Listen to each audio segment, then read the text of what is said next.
Hello, welcome back to episode 73. In today's episode, I have with me Kip Warner.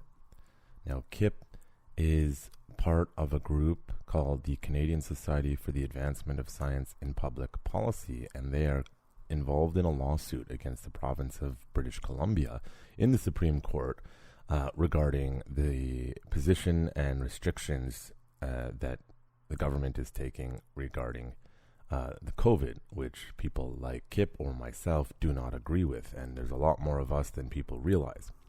Now, just a quick disclaimer, neither of us are actually lawyers, and the opinions of Kip do not represent mine, and my opinions do not represent his or the Canadian Society for the Advancement of Science in Public Policy. Now, I have to just put that out there as a precautionary measure, because there is an ongoing lawsuit going on, and we do talk about it a bit at the beginning, but because it's ongoing, we can't go too in depth as it might cause problems for the lawsuit. I'm sure once it's all done and move forward and this whole COVID nonsense is behind us, then I can sit down with Kip again and we can deconstruct it a little bit. Now, though Kip is ex-military, he's a veteran of the Canadian military, and he did some martial arts in the form of mostly saber and rapier,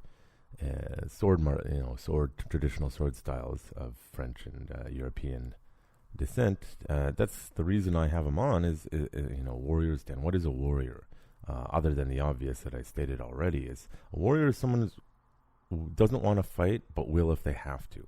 And I have been frustrated that not enough people have wanted to stand up and say no to the kind of behavior that governments are doing globally. Now, I think, as a Jew, I've been debating one way or another, like the comparison to the Holocaust is definitely extreme. And I think the constant calling of people as Nazis is inappropriate. Unless you're committing genocide, let's say like certain superpowers right now, you should not be compared to that as far as they're not Hitler. I've been reframing this as the best thing to do is say authoritarian. Authoritarians moving in the direction of dictatorships. And that's just a more generic term because the lockdowns, for example, and strict, harsh policies are coming from governments of left political spectrum and right political spectrum. And rather than trying to explain to people fascism, communism, socialism in the various forums, dictator is a dictator, and authoritarian behavior is authoritarian behavior, regardless. I feel that governments globally are looking at every problem as a nail, and all they have is a hammer. And that's it. And Kip and his cohorts and people like myself do not believe they're making these decisions from a reasonable scientific basis, more so as a top-down control methodology to avoid chaos, and because fear and misinformation rules all. And the public on the internet that has now become bully culture or fear-based is, it seems politicians make the mistake of seeming like that loud 10% of people represent the majority. And a lot of people said, oh, the silent majority is a myth, but I don't believe that. I just think the average person just wants to live their damn life. And I think if you're one of those people who's been living in fear at home, yelling at other people, I want to get back to my life, it's the same actual logic as the people who have actually just been living their life this entire time, in all actuality, because either way, either group wants to live their life and be left alone. My stance as someone who teaches self-defense is stop being bullies, be honest, and we talk about it, but again, we have to be careful what we say. The dishonesty of politicians, the dishonesty of policy, the fact that they will never admit when they make mistakes and just move forward when they get something right, but and they'll hide behind science is an evolving process. That is correct. But when you have to make policy based on the available science, yes, policy will change. But then when people point out, rightfully so, that you're wrong, based on the evidence, and you dig your heels in and refuse to change because you already set something in motion, and by changing it, you'll have to admit you got so much wrong. An example, a friend of mine that I trust, right, very much, was telling me that one of their friends is a virologist. He's like, we basically have group immunity in large swaths of the population. Yes, I know there's a new variant, but you need to allow the group immunity to kick in again. And considering the vulnerable have essentially been vaccinated again, the infection rate numbers are not irrelevant, but less important than they keep talking about. And I bring it up in the fact that governments have basically loosely acknowledged just now, but barely talked about health and wellness as a means of preventing severe COVID complications and death. Avoided talking about vitamin D deficiency, which was basically discovered early on. It is disgraceful. And they're not being scientific, and they're not being honest, and they're just pandering to the loud mob on the internet that is terrified because of the fear that they created. And to the scientists out there that don't agree with the lockdowns, there's a lot of you. Speak up, because if you want to maintain the integrity of science, and we do talk about scientific illiteracy being a problem on both sides of the political spectrum, but the issue is that you need to speak up, because if you don't, and you sit there quietly and just take it up the ass of everyone shouting at science and saying, how dare you, and disbelieving it, which I'm against, believe properly, you need to stand up, because you're only going to give science a black eye, because the more you allow politicians to bastardize it, lie, and misrepresent, the more large groups of people are going to be distrustful of you. And that is a bad thing. Now, I think before I continue, with this intro, which is already long, sorry, it's important topic, I'm going to have to say, this podcast is brought to you by Urban Tactics Krav Maga, turning lambs into lions since 2013. We are Metro Vancouver's premier Krav Maga self-defense destination, and we have been heavily impacted by these insane, draconian, silly lockdown procedures. I will be fair, they're not as bad in BC, where we are, as other places like Ontario or Quebec, which have gone full-bore authoritarian. But ways you can support us, of course, you can check out our blog, utcamblog.com. And right now we're running a series of blog posts every week written by our assistant instructor, Petra, who grew up on the side of in East Germany, before and after the fall of Berlin Wall. And she, and like many who came from countries like that, are feeling the pressure of government starting to ignore populace and just go full authoritarian. And we are currently on the second of the 5-part series, our education. So you can check out our blog and listen to somebody who grew up in an authoritarian culture where they misrepresented stuff. You can, of course, hit the support us on the UTCAM blog website, and ways you can support us so that I can survive and UTCAM survive during this time. Of course, do so for all small businesses struggling. On the Support Us tab, you can make a simple donation of whatever you want, which is always great. We're not not-for-profit, just so you know, but we like your support. Of course, I understand that most people don't want to do that, so you can always support us in another way. You can go to www.utcamu.com, and you can learn Krav Maga online until such a time we can take new students for regular training. Although I do take privates right now, but the timing is limited. UTCAMU is our entire beginner and novice curriculum, and eventually the advanced curriculum as we teach it at UTCAMU. So UTCAM, Urban Tactics Krav Maga. So if you just want to see how we do it, you can see it there. The only thing really special is just the about us versus other Krav Maga, is just the structure of our curriculum. And I think the fact that I really emphasize critical thinking and that self-defense is more than just physical. You can also support us by going to affiliate links. I have a few affiliate links, coffee I drink and some supplements I drink, Amazon affiliate links, and a bunch of book recommendations I have up there. I'll probably add more. You can support us by using those affiliate links. Again, those are under utcamblog.com/support us, or you can just go to utcamblog.com and hit support us. And of course, if you do want to train with us when these authoritarians go away with their nonsense, because healthy people under 40 are not likely to die. So those who do martial arts and who keep in good shape are not likely to have problems unless they had undiagnosed pre-existing conditions that they were unaware of because of the triage nature of our medical system, which I am not impressed with. Dr. Bonnie Henry, our medical system is mediocre at best from personal experiences. Most healthy young people under 40 should have never had major restrictions. Minor restrictions, a little bit is okay, but staying health and wellness is crucial. And closing gyms and closing fitness centers and martial arts is insane, because these are the people who are most likely to survive, even if they get it. I just tell people, hey, don't go around any vulnerable people. That's really simple. Sorry, that's just practical, safe advice to give people. But anyways, so you can support us like that. And when we are able to open up, as I was saying, you can go to urbantacticskm.com and sign up for a class when we can take new students. As I'm recording this, I cannot.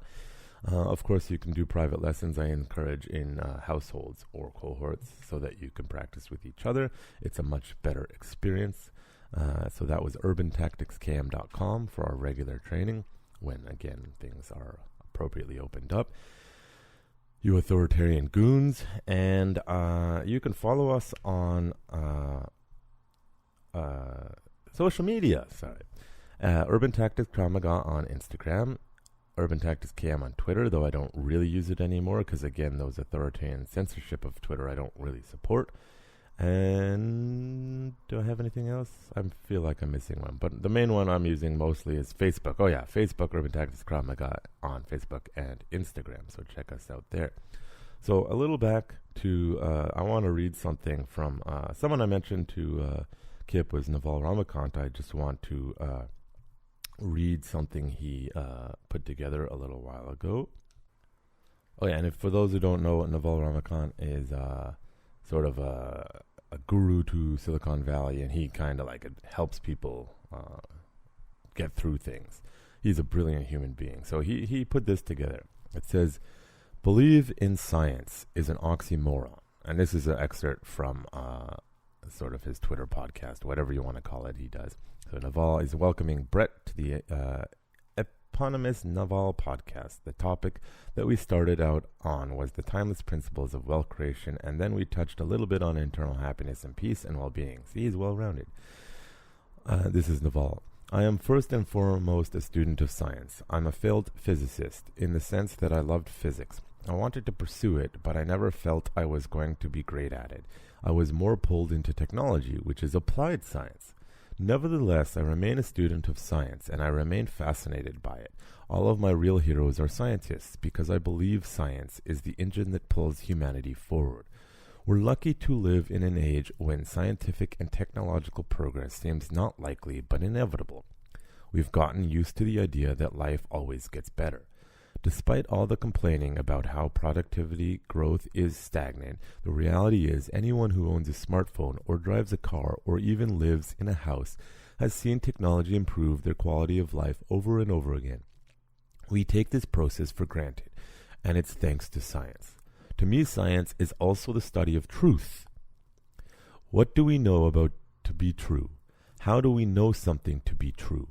As I get older, I find myself incapable of having an attention span for anything that isn't steeped in the truth.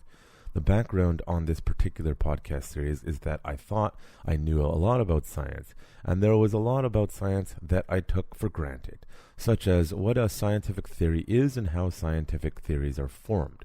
Most of us have a vague idea of it. Some of us think science is what scientists do, which has definitional problem. What is a scientist?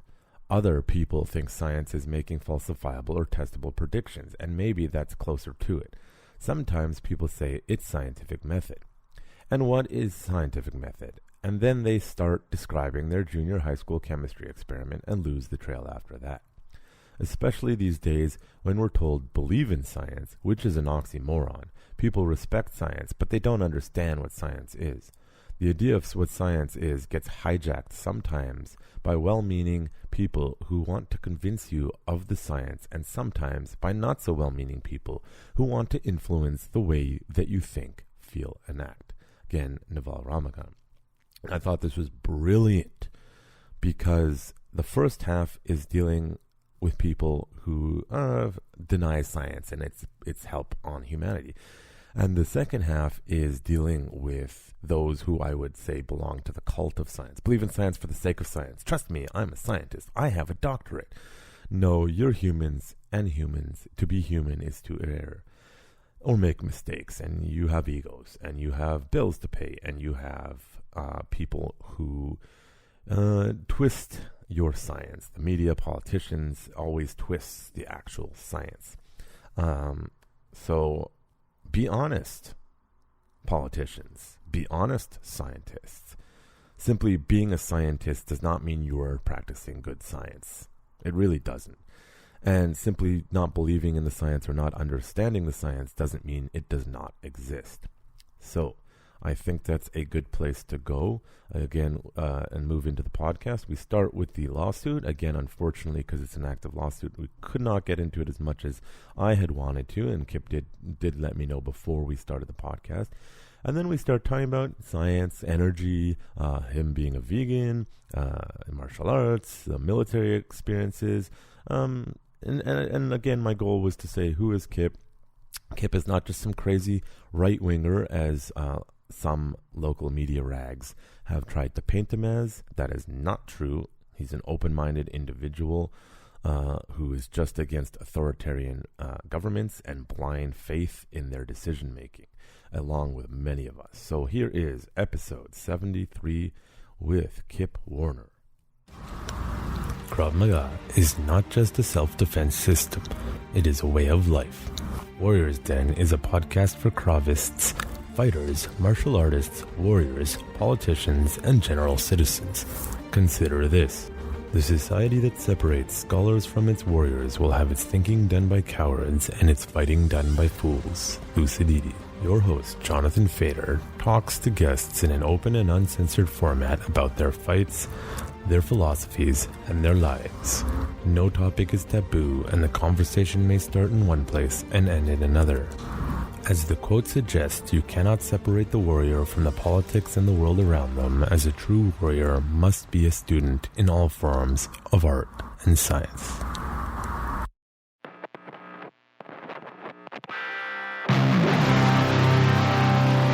You're listening to The Warrior's Den. Brought to you by Urban Tactics Krav Maga, turning lambs into lions. Okay, so I am here with Kip Warner, Executive Director of Canadian Society for the Advancement of Science in Public Policy. Now, normally I start with martial arts background, but given timing of everything, we're going to jump right into CSAP's lawsuit against the provincial government in British Columbia, specifically to do with COVID policy. Now, I think it'd be good to set up, Kip, what is the Canadian Society for the Advancement of Science in Public Policy, and why did you decide to sue the government? Sure. So we are a nonprofit, nonpartisan, incorporated society here under the laws of British Columbia. And we were created specifically to advocate for people who are adversely affected by these lockdown measures. And the primary tool that we're using is the court system at the time being. And it was created in response to a popular request from the community. There were a lot of people who were asking me to do something, and there was a lot of confusion about what should be done. And I think that our approach is not the only thing that needs to be done. People should be protesting out on the street. There should be as many peaceful demonstrations as possible. but we also needed a redress to the courts, because ultimately a court order is the only thing that is actually going to, I think, achieve any headway for people. Yeah, yeah. And it's actually funny. I found you originally through someone sent it. I said I might be interested because I'm in the martial arts fitness community. And I was telling people, hey, we need to get together as a community and do something about this. And I found in general, people don't like to stick their heads up because, the nail that's sticks out gets hammered. And the general idea was I don't want to draw attention to my business. As you see, there's the two restaurants in Vancouver right now that are getting hammered because they've said no. And that's sort of the attitude. I think a lot of people just don't want to do that. So is it just because people were asking you, or you just the CSAP just doesn't agree with the policy from a scientific basis? Both. But the CSAS exists as sort of a legal entity to organize these efforts under, at least the way we want to do it, which is through a court challenge. But you are right that a lot of people don't want to stick their neck out. I've organized my life in such a way that I'm much less dependent on what other people think about Yeah, what I do. true freedom. So I learned a long time ago that any other arrangement is just going to end in misery and depression. So you should mitigate that as early on as you can in life. Um, but yeah, the problem with people being afraid is a big one. That's understandable. I think the thing that I find more frustrating is I don't understand why it's so difficult for people to say that they're afraid. Um, I mean, our society doesn't really put a whole lot of emphasis on courage, so I don't see why people should be so concerned about maybe being branded coward. I think that yeah, it just bothers me because the thing with cowardice is that it always masquerades under the banner of prudence. You'll never hear anyone say that I was afraid to do the right thing. Yeah, It's always I was buying my time, or it just wasn't the right thing at that moment, or I was being clever about it. But they'll never say I was afraid. yeah, Like it's they always got to rationalize it, and to me it's just like I don't see how that gets you anywhere. Like yeah. you're you're a frog in a pot, and the water may not be boiling now, but you can see where it's going Yeah. if you don't do anything. So Yeah, it makes sense. And in my community, I know for a fact that a large percentage of the community does not support the government, like yeah, a lot. And for in our specific industry, I wrote some articles on my blog really early on. Again, I'm not a lawyer. I'm not a expert, as you can say. The one thing that I think that attitude, the appeal to authority attitude, is wrong with the internet, because if you actually do your research, you can access first sources. And I found within a few months of COVID, obesity was an issue, low vitamin D was an issue, and if you look into the literature that supports these things, the governments globally basically barely said anything as this is a preventative measure. And from a scientific perspective and a health perspective, this is what I look at with governments.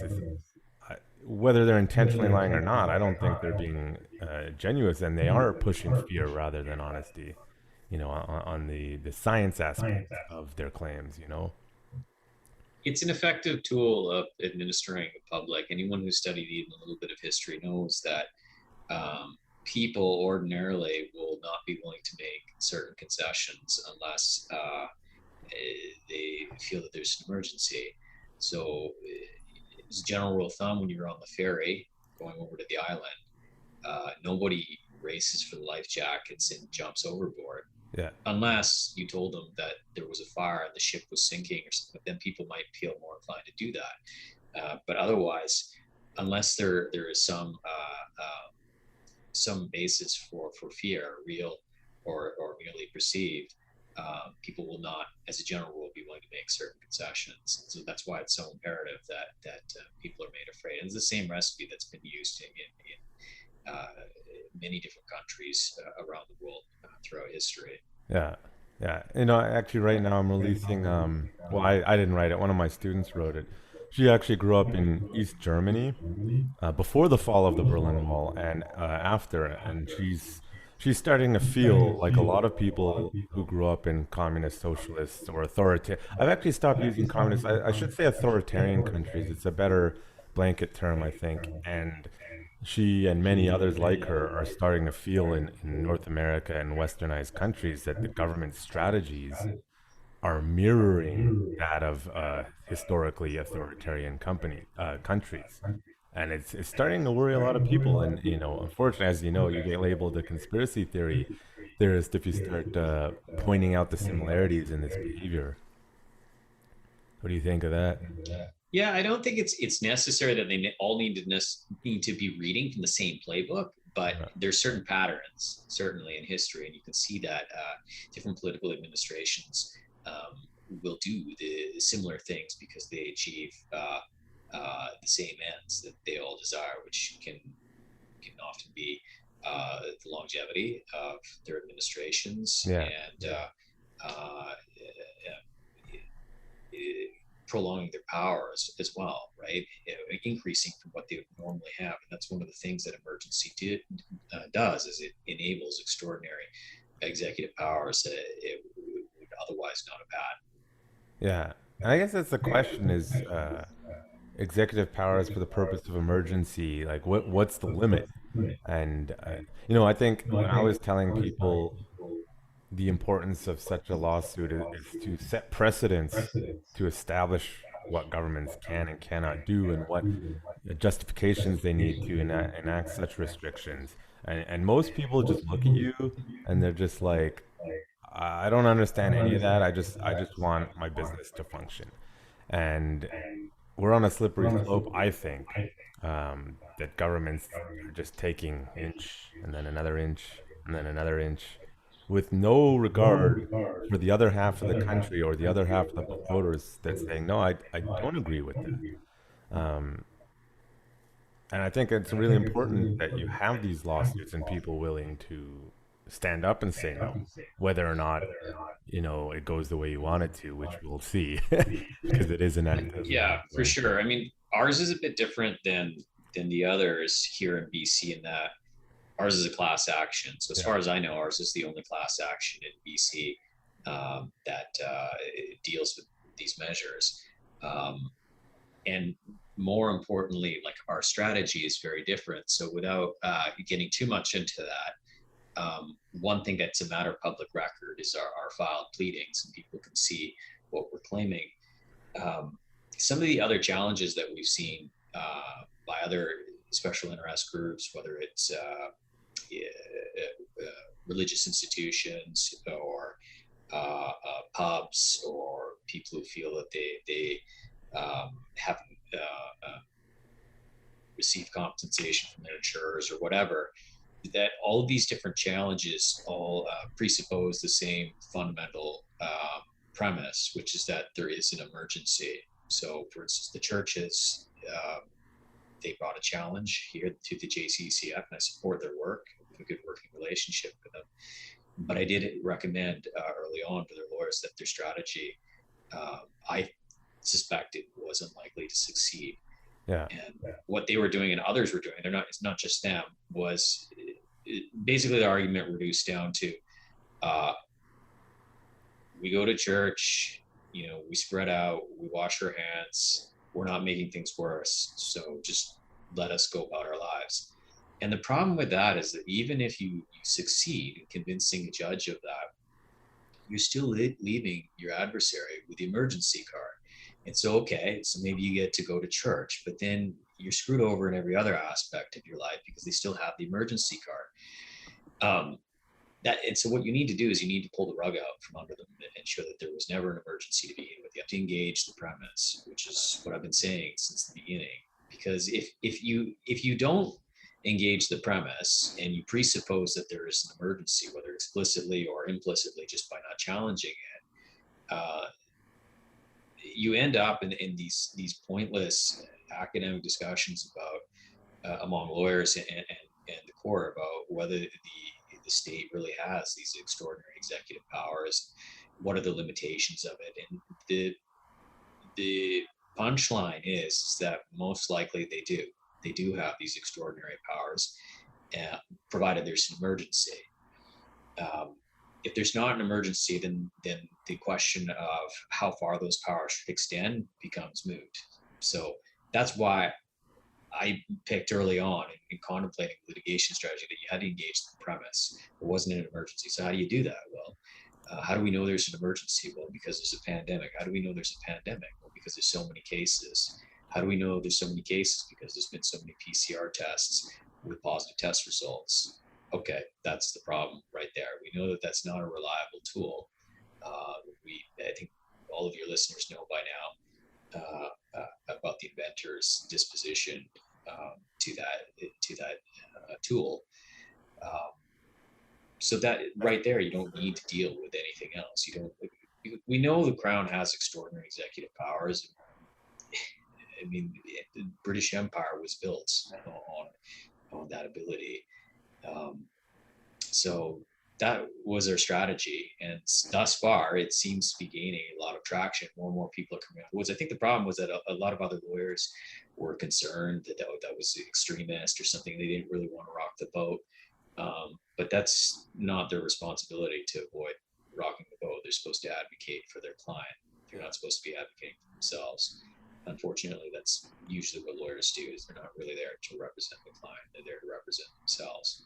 If you have experience litigating, you have some knowledge of the civil procedures, you'll quickly be able to do sort of a soul biopsy of these people and figure out how they work. And that's really important, because if you don't know how to manage a lawyer, you will find yourself in trouble. I have to do this regularly for stuff that's not even to do with litigation, just dealing with patents or technology related stuff, contracting in my industry, which is very common. Lawyers, they go to law school to learn how to be your lawyer in theory, but clients don't get any training on how to manage a lawyer. Yeah. So that's something that you have to learn. Otherwise, you will eventually get taken advantage of, because they're not there. As I said, this is kind of a golden rule of lawyers, is that the lawyer is not there to represent the client. They're there to represent themselves, irrespective of what the law society rules of professional conduct say, regardless of what they tell you on the phone. That's just how it works. Yeah. It's funny you actually bring that up, because I was listening to a podcast with the now former dean of Harvard Law, who often takes on difficult cases, because he said, what's the point of having the rule of law if someone doesn't have good representation? And he chose to take on the Harvey Weinstein case. And as a subsequent result, Harvard forced him out by not renewing his contract, because they didn't like that. And he said, essentially, to paraphrase, he's saying you're being unethical to Harvard and to any lawyer who disagreed with his, I think we can all agree Harvey Weinstein was not a great person, but that's not the job of the lawyer, right? He's supposed to represent the client to the best of their ability, as you said. But that's not the case with so many lawyers, because otherwise other lawyers would have taken that case, right? So I think it's often the way I look at this is there's the way things are supposed to work, and there's the way things do work, and often people don't like to admit that there's a difference. Correct, and you have to design your plan around how things actually work, not what's written on paper, what you're told. Yeah. Exactly. Yeah, and it's like, the two restaurants that are taking immense heat right now for staying open during this time is interesting, because you have various levels of government, whether provincial or city, all kind of arguing, do we have the authority? Do we not have the authority? And in these immense times, I think that clarity of the rules is, or lack thereof, is one of the reasons why I think people are so annoyed.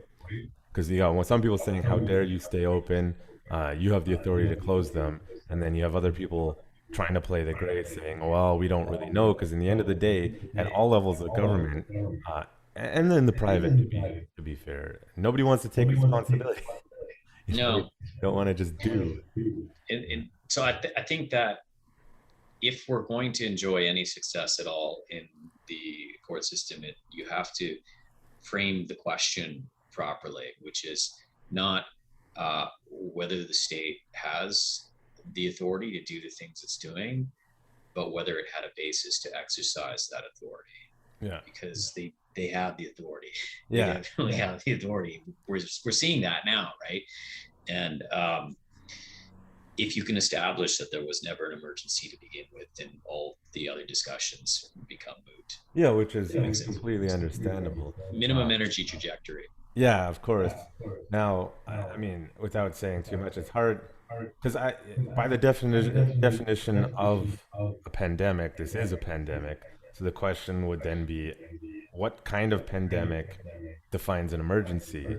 Because if I wanted to, I could say in North America we have an obesity pandemic, and nobody's doing much about that. It's like no, and it's true. I mean, that's not even a secret. I mean, even the Department of Defense is very senior officials have put out statements exactly to that effect. They say this is a national security emergency. I mean, they say that about everything in the States, but this what actually is. You've got, over 40 million people in the States that can barely fit through a car door. Yeah. Have a problem, right? Yeah. And just to clarify, you mean the U.S., not Canada, right? The Department. Yes, in the States. Yeah. In Canada, I don't think they've realized that obesity, and they have, but they don't really see the connection, I think, between what they're feeding the soldiers and why they're large.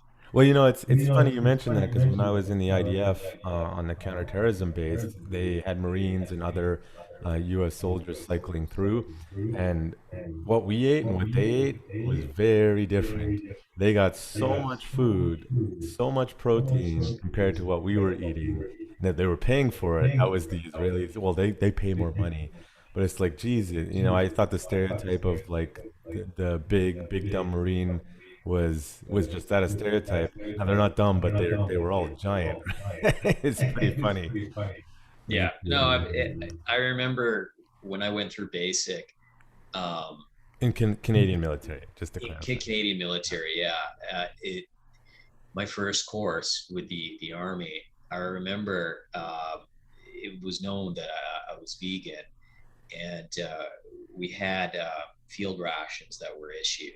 Yeah. In the armory before we were about to go out somewhere, I don't remember. And these field rations called MREs, meals ready to eat, they had a so-called vegan one, or vegetarian, I think was the closest thing they had. And I knew I wasn't going to eat it, but I wanted to know. I was curious because these were U.S. military issues. I was curious, like, what is their concept of vegetarian? What do they think a vegetarian eats? So I'm vegan, right? Yeah. And so I remember opening it up and turning it upside down, all the Smarties, the O. Henry, Kit Kat bar comes out. I'm just like, you don't need to know anything about nutrition. No, you're not going to be able to perform as an athlete eating this shit. But I made a lot of friends that day. I just gave everything to the whole platoon.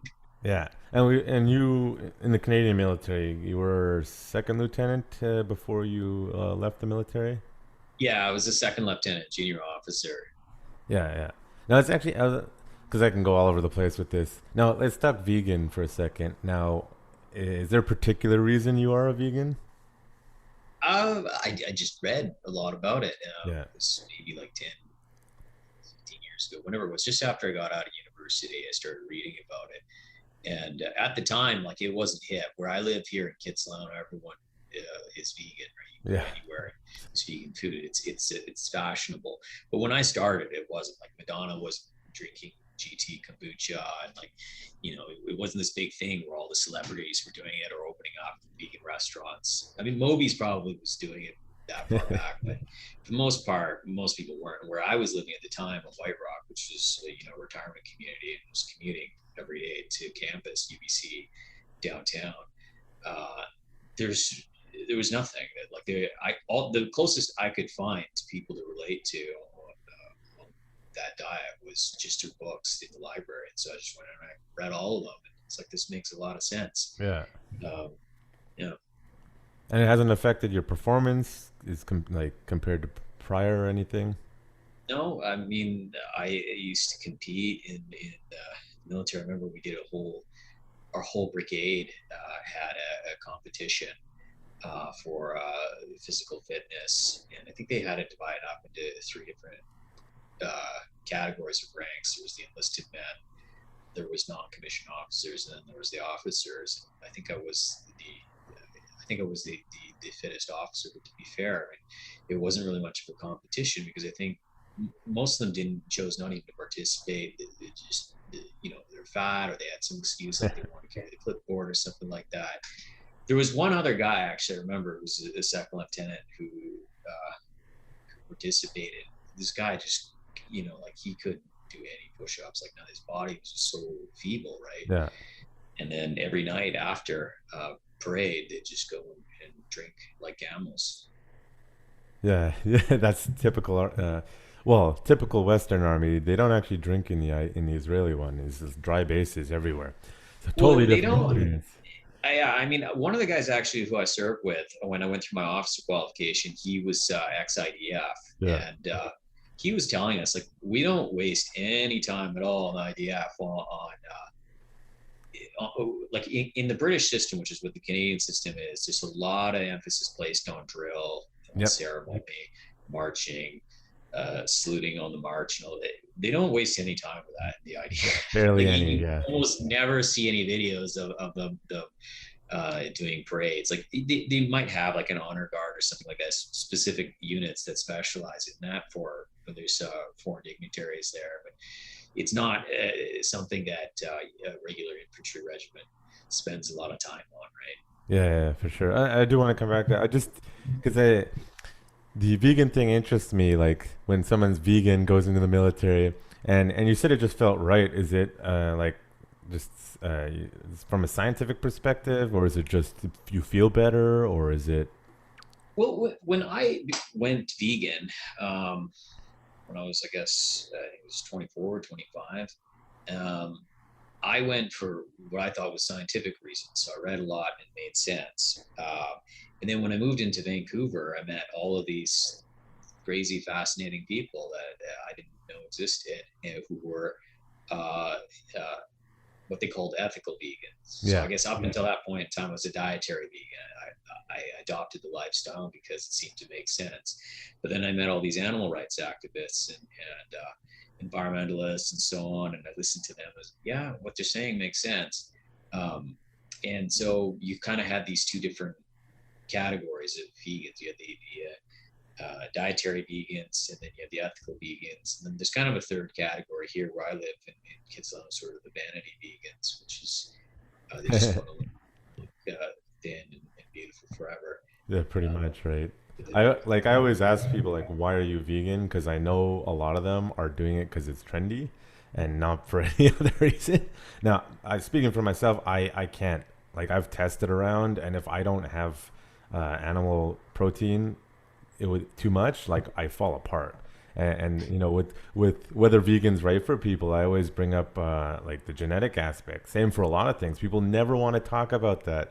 Is that for some groups of people it can actually work really well, and then other people it's going to be a real struggle, because I know a lot of people that often go on to be vegans and they fall apart because the genetic backgrounds. Now you're of Indian descent, right, or a mix? My mother's from the Punjab, northern India. Yeah. And then my father is mostly German. German, okay, that's interesting. Also English and Scottish. Yeah, so it's an interesting mix, because I always say like, hey, it makes sense. Canadian. Sorry? Very Canadian. Yeah. Now, Punjab being the Sikh, right, region? Yes. Yeah, because I always say like, if a Hindu from India goes vegan, and it works well for them, it makes a lot of sense given the fact the religious dietary restrictions. For like my genetics, it just like. Some people they've got the largest vegetarian army, a standing army in the world. Yeah. And I mean, they have no problem being able to carry massive amounts of equipment. Yeah, I mean, it makes complete sense given if you have 10 generations of that, There's no I think reason it doesn't make sense. I think part of the problem is it's our soils are so inadequate now, due to the way that industrial agriculture Yeah. is taking place for decades, that even when people adopt a whole foods plant-based diet, they're still getting an inadequate diet because the soils are inadequate. If the soils are inadequate, the plants are inadequate, plants are inadequate, the people become so as well. Yeah, makes sense. Like, I actually started hunting a few years ago because like I need meat in my diet and I'd rather go get it myself than get it from a maybe, what's organic in the grocery store. I don't know. Well, yeah, and I totally respect that. Like, Yeah. it's not my cup of tea. I just I couldn't kill an animal, Yeah. but I can respect that if you're going to eat meat, that you've at least seen how the sausage is made, Yeah. no pun intended, right?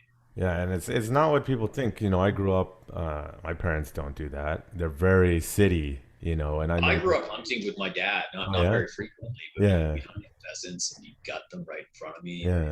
like, this is it, right?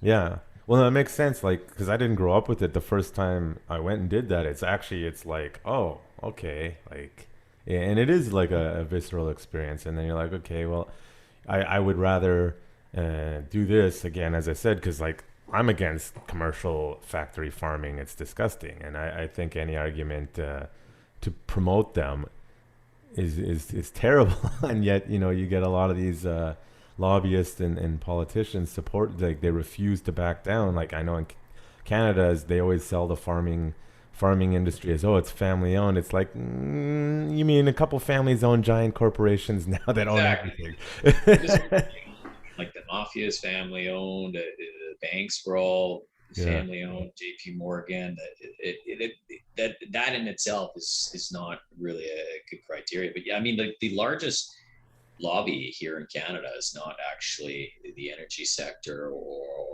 finance or big pharma. It's actually the dairy industry. Yeah. I don't think is very well known here in Canada. I don't know if it's the same in the States. Probably not. Probably defense contractors. But Yeah. the dairy industry is very powerful here in Canada.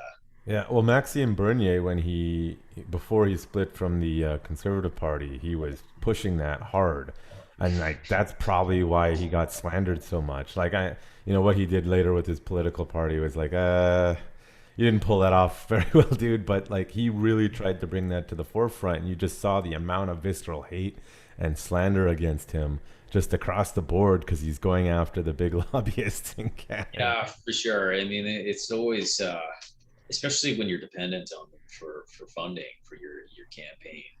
Um, it's what do you do when you're in this? I know what I would do. I wouldn't take their money, but for Yeah. those who are already balls deep in that, you don't really have a whole lot of options. Yeah, for sure. And fighting that lobbyist groups is very very difficult, right? And you can see like with COVID, not just in Canada, like any country, you can see like, and it's not even like say lockdown policy. It's not even a political stance because people don't realize like you go to some countries that are very right wing and they're doing lockdowns, and you go to places that are very left wings and they're doing lockdowns. And Exactly. I think, and probably you, that the scientific data doesn't really support lockdowns as a solid method, and yet everyone is still saying yes, yes, yes, yes, yes, and you start to like I'm looking at the global systems and I'm like I think it's starting to fall apart because people are starting to really catch on to the lobbyists a little bit. You see what's going on in the States with like I don't know how much you follow the politics, like with the Georgia election laws, and it's really backfiring because they're just basically lying about it to pander to their voter base, and it's just like people are like, wait a second, what? And I know you do uh, computer programming, and I noticed you're into cryptocurrencies, right? Or not? Did I misread I'm that? not big into cryptocurrencies. I get asked all the time. Yeah, Companies call all the time wanting me to do something with them, and I'm polite. Like I won't hang up on yeah. them. Yeah, Just not your thing, or I've never seen anything actually useful being done with it. yeah, It just seems exceedingly rare. Like I almost all the transactions on the Bitcoin blockchain are, it's things like high frequency trading, currency speculation. An economy can't survive unless somebody's actually got to produce something of value. Yeah, as Elon Musk said, if you don't produce, you don't have an economy or something. Till he Exactly. And butchers so it, but when I listened to, I remember years ago I was at a meetup group here in Vancouver, and there were a bunch of crypto enthusiasts there. And there was also some people there from the Tor project who, as I found out, then were sponsored by the U.S. State Department, which came as a bit of a surprise. But I remember asking them, like, so what is your definition of a thriving economy? And they explained it in terms of Bitcoin, basically lots of transactions and all that. And I said, well, okay, but I mean, I can envision a constellation of satellites in space that are just moving coins back and forth, and that would fit the description. So there's no life coordinate there. There's no actual productive element in your definition of an economy. So I think my biggest concern with the cryptocurrency world is it's the lack of respect for labor. People want to get rich on these schemes for the pump and dump schemes and ICOs. I've seen them. I've seen them firsthand, and but they don't want to actually do the work involved of creating something of value that people want, solving a problem and making money that way. It just seems like that's no longer in vogue anymore. yeah, I think the get rich quick, ride the highs and lows of crypto is not great. To me, like the way I'm one of those people that I love it because I don't like big centralized governments. And Yeah. the argument behind using cryptocurrency is it's a decentralized currency. Now, I see Bitcoin being the new gold and maybe something like Ethereum being a more tangible, usable currency method. And you just because of human nature, we need something sort of tangible to anchor to. But like, I've been listening to a whole bunch of podcasts. Like the creator of Ethereum, like Vitalik something, and Tim Ferriss has had some people on, and a bunch of them, these guys that are just hardcore into it, and they look at it as our systems are not doing well, right? Our economic systems are not doing well, and even watch groups globally that normally look at third world countries, are saying Western first world countries are losing their freedoms, and there's a power grab. And they see cryptocurrency as a method to either halt or redirect things so that it can take the control out of any one small group of people like lobbyists or political dynasties, and that's the way I look at it. And I think some of these guys have been saying don't play the highs and lows, just put $50 in every paycheck and just sit on it for a while if you wanna do that, because it's going to be the future, probably. I think personally, even if it doesn't encourage work specifically. The intention behind it, I think some of the problems that it's set out to solve are good. Like it does solve the issue of inflation. Right? Yeah. That it does solve the issue of verification of transactions. But I find that it also doesn't really address I don't think the currency can address the biggest problems that we're having economically, which are more philosophical than technical. And that is, if you've got people who, most of the transactions are people who are not productive, but are simply looking to speculate, then the choice of medium of exchange doesn't really matter at that point. There's no technical solution to an attitude problem. That's what I'm finding is that most of these people who are mining, they don't do anything. They don't produce anything. They've got these mining rigs that consume more energy than some entire countries, but there's nothing being produced. And so they would say, well, we're solving a math problem that validates existing transactions. Yeah, but when 99% of the participants in that digital economy are doing the same thing, where is the actual value, right? So I think it's a more philosophical problem that I have with it, where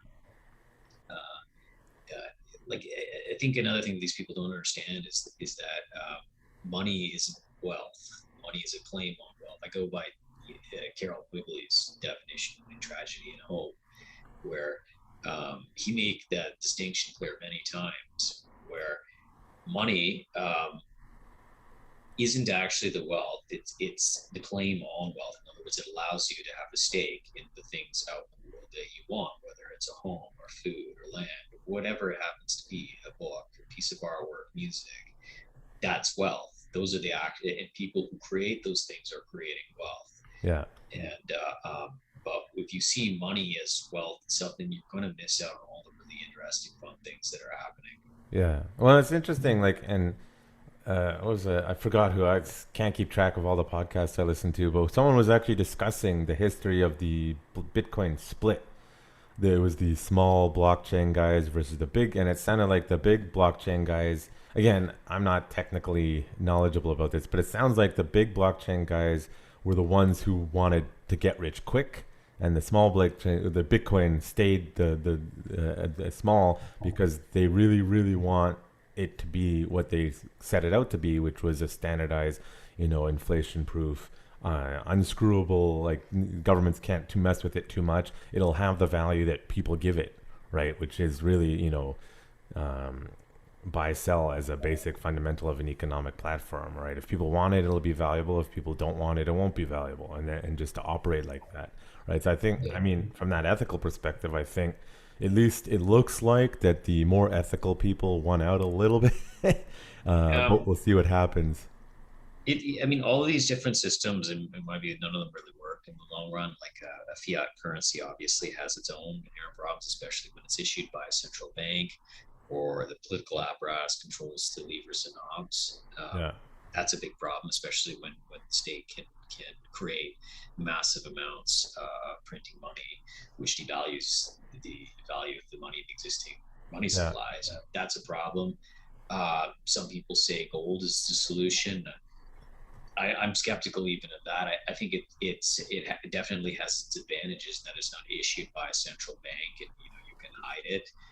You're responsible for its own security, for the security of that asset. But one of the things this is where I disagree with people like Ron Paul. They see gold as a measure of stored wealth. And if you just put aside the definition, like what I said before, that money's not wealth, it's a claim on wealth. But even then, if there's 79 tons of material waste that's created for just 1 ounce of gold, just think about that. Like, this entire room that I'm in, just filled with rubble, just for a little earring. That doesn't really seem like a measure of value. It seems like it's actually a measure of waste. So that doesn't seem to really work either. And then there's the cryptocurrency scene, where, for me, the biggest problem is not the technology, it's the people. Yeah. The people, like, I've met some. Isn't that always the problem, though? It's the people. Yeah, absolutely. I've met some of these people, and they are revolting. They're drug dealers. They'll do anything at all that they can to get rich quick. And I see money as a utility. But you still have to have someone producing a wealth, the paintings, the artwork, the books, growing the food, the software, whatever it is. And that's the really enjoyable part. That's the part that I really enjoy about my life, is creating wealth. Same thing with my father as well. He's a very successful entrepreneur. It just runs in our blood, but we like to create things and solve problems. We just don't feel like it's fulfilling to put money into a bucket and then check back periodically to see if somebody else put more in there. Yeah, and it's interesting, like, what is value, what is wealth? Like, something only has value if there's demand for it, if people want it, right? If nobody wants it, it doesn't have that, like, tangible value. But if we as a species evolve to this perspective where we can just sort of self-sustain ourselves, then wealth, I suppose, would ultimately be experience, right? I suppose that's what you're getting at. I don't know. It's complicated to say what exactly wealth and value is, but there's be a problem with your characterization of it, and that would be, well, if we look at the tar sands, for instance, there doesn't seem to be a lot of value placed on fresh water.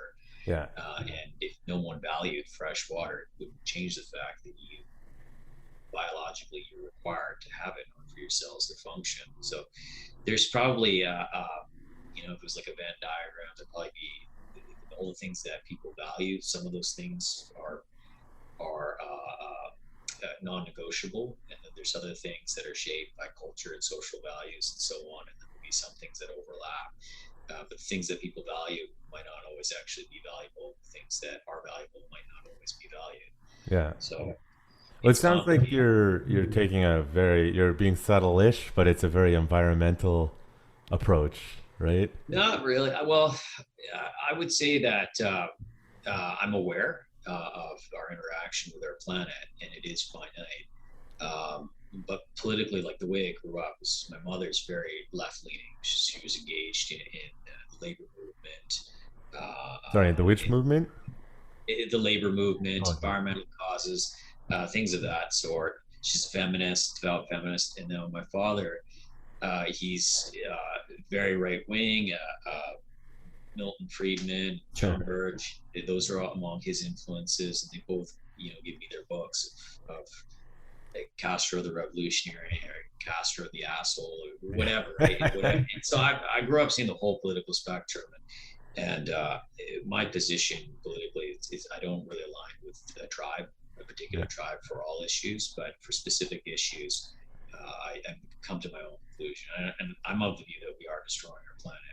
I don't think that's entirely controversial, but there has to be some relation between economic activity and the life support systems of spaceship Earth. There has to be some causal relationship there. You can't have a linear model where you extract, it's consumed, and then discard it. So that's such a model. It just can't work long term. I mean, they certainly don't use such a model on the International Space Station. Imagine if they just discarded all the oxygen and even their urine, right? Like they recycle all of that. Yeah, it's actually funny you bring that up. Like people are always shitting on Russia, and I'm like, they're not so bad. They play nice in space. You know who doesn't? It's like China doesn't play nice in space, but Russia does. And it's like when you look at in the International Space Station, it's like, oh, they actually really work together up there. Yeah, no, they do, because the margins for error are so small, and it's absolutely catastrophic. Like you can't afford to be wasteful. Up there, because it costs a fortune, at least the way that we move materials today with rockets.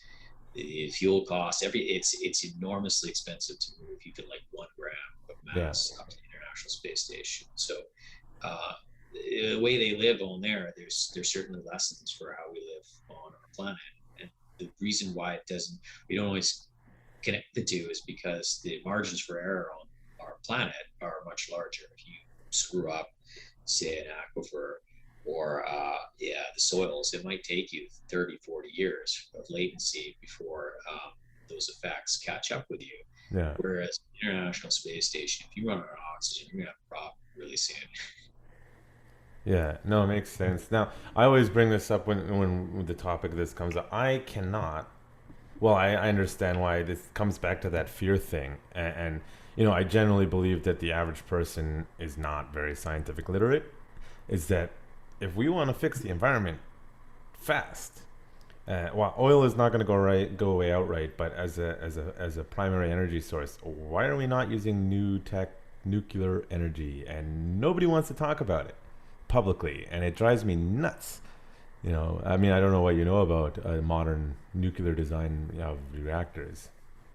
Well, it's always been controversial in Canada, in particular in the United States. This the big problem of as long as nothing goes wrong, it actually it's some of the cleanest energy you can get. But it's the problem of one, when things go wrong, and two, even if you don't have a meltdown, you still have the problem. What do you do with the byproducts of that process? Yeah. Because you have nuclear waste, you've got to dispose of it somehow, and no one to date has been able to figure out a way, not that I'm aware of securely preserving that underground in storage facilities, because they always inevitably leak, right? Yeah. This is again, I'm not by no means an expert, even close. Even a few years ago, when I used to read The Economist magazine quite religiously, and I remember reading articles about the new generation nuclear reactors that have little to no nuclear waste.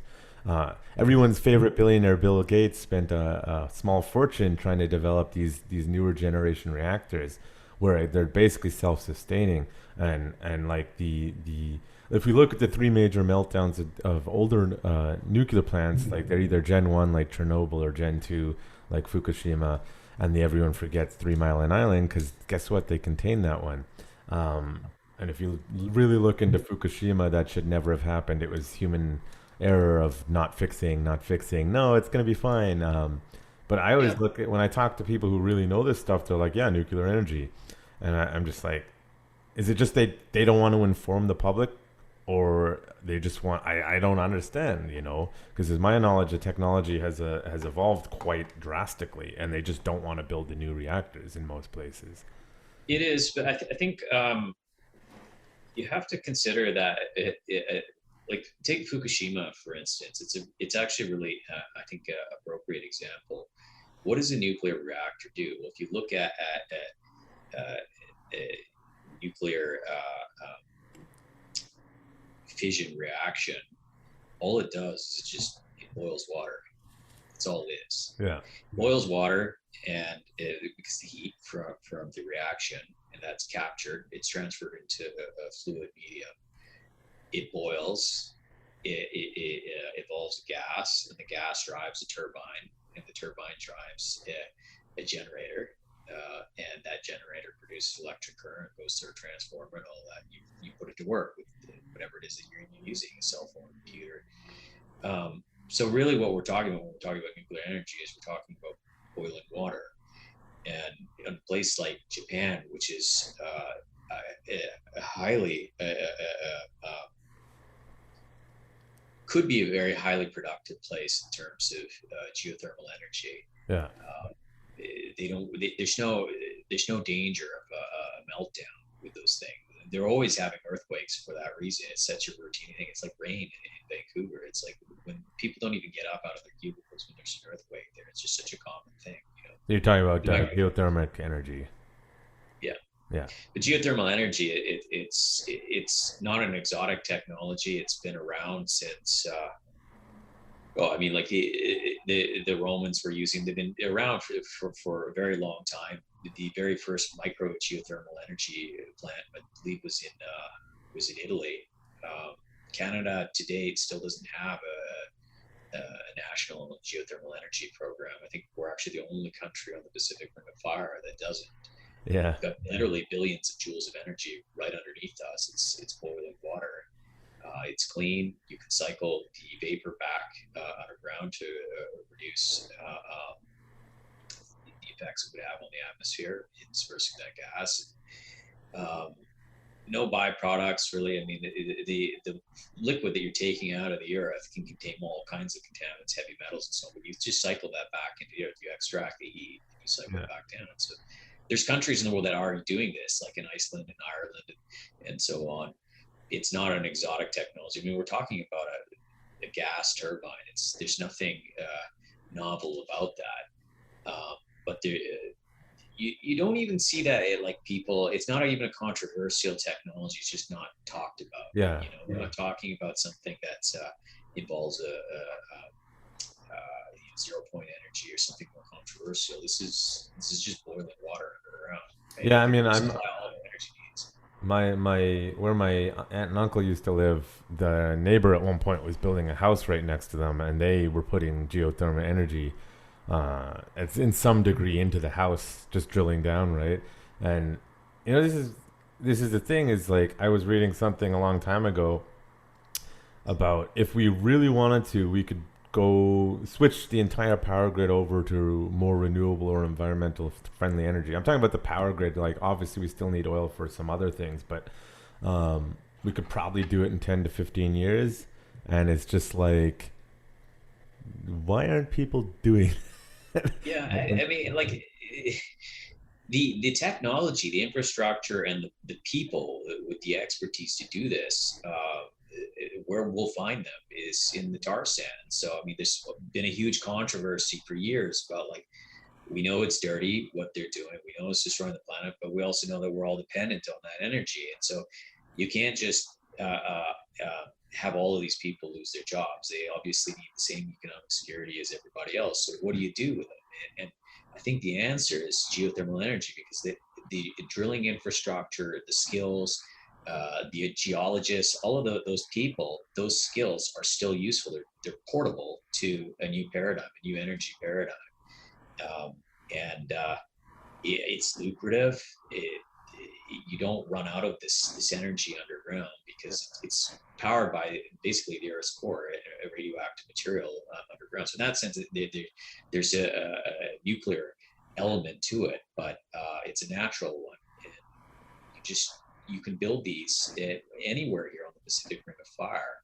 Yeah. We have drilling data as well. In fact, the energy companies, when they do drilling for mineral exploration, are required to supply their findings to the Crown. That data is all publicly available. No one to date has ever done any micro geothermal energy here in BC that I'm aware of. Yeah. Really, Canada's first interaction with geothermal energy, this is not well known. It's not a positive one. We were actually, it was during the Second World War. Canadian pilots were bombing German geothermal energy power plants in Italy that were probably being used to develop munitions or something. But obviously the Germans thought that it was useful enough to be able to power an army and develop and manufacture aircraft, all of that with it. So we can do that too. We can absolutely do that. I think there's just no lobbying. It drives me nuts in Canada is Canadians love as a pastime to sit there and shout at Americans for their politics, and then when you talk to Canadians, it's like, do you even know what the laws are here? Do you even know the politics here? Because Canada is, although it's not as crazy as down south, it's getting clearly more corrupt and influenced by those lobby groups, because geothermal energy, again, most people don't know what it is or how to apply it. People still get, like, when someone starts screaming like shut down the pipeline, shut down the tar sands, I'm like, I agree we should over a period of time, but what's your plan to replace it? And people have no clue. And whether it's conspiracy or not, it's like the American oil companies really want to keep drying the oil down, and they may be paying some of these lobby groups. Charles and David Koch definitely have something to say about it. They're behind a lot of the lobbying here in Canada and in the States too. Yeah. You never hear about them in the States, even in the alt-right and alternative news that's more right-leaning. You never hear them mention Charles and David Koch. Yeah, pretty much like the wealthiest family in the country. But I think part of the confusion that people have with geothermal is they just don't know what it is. And when they do hear about it, they're hearing about something that's totally unrelated to power generation. Yeah. So like your friends who were getting it installed in their lawn, it's totally unrelated technology. Yeah. So what that is it doesn't generate energy. When you hear about boomers, they get it in their lawn. What they're doing is it's actually a heat exchanger. So when it's hot out, they can transfer the excess energy that's inside the house, thermal energy, into fluid, and then it goes out to the lawn and it dissipates, because the ground can act like a heat sink. It's like sleeping on concrete. It just drains you, right? So, but then in wintertime, the ground can be heated up from solar energy from the sun, right? Yeah. So that can be extracted and moved into the house. But none of this generates energy, like electricity at least. In fact, you need a heat pump and so on to make it work, but it's still a good idea. But for whatever reason, that's called geothermal energy, and I suppose it's a kind, but it's totally unrelated to energy generation, which is where you drill down vertically, deep underground, and you're extracting energy from the Earth's core that's already there, and you transfer it to a liquid. One of the problems was that, well, in order to get this to work, you need to have the water hot enough to boil. It boils at 100 degrees. So you may have to drill down very far. The cost of drilling is a function of how deep you have to go. So if you have to go down very far, then it's just not cost effective. But what people don't realize is that we have the technology now where you don't have to use water, because the assumption is that, well, you have to use water, and water doesn't boil to 100 degrees, but there's other fluids that you can cycle called binary cycle system, where you can use like butane or something, and it's in a closed loop, where these different types of alcohols will have much lower boiling point, you know. Yeah. And that's it, right? So there's solutions that are there. It's just, it's not talked about. I don't even know necessarily that it's suppressed. It's just not known, and you know, it's sad, but No incentive. My girlfriend's in finance. She's always, we got to have an incentive, give people the right incentives, or they're not going to do anything. Now, obviously, you have a wealth of general scientific knowledge and general knowledge, global knowledge, probably because you were forced, you know, the two dichotomies you grew up in. I don't know if I asked or it wasn't answered. The Canadian Society for the Advancement of Science and Public Policy, was that created specifically to do with the current situation we were talking about before at the start, or is that because you generally want to?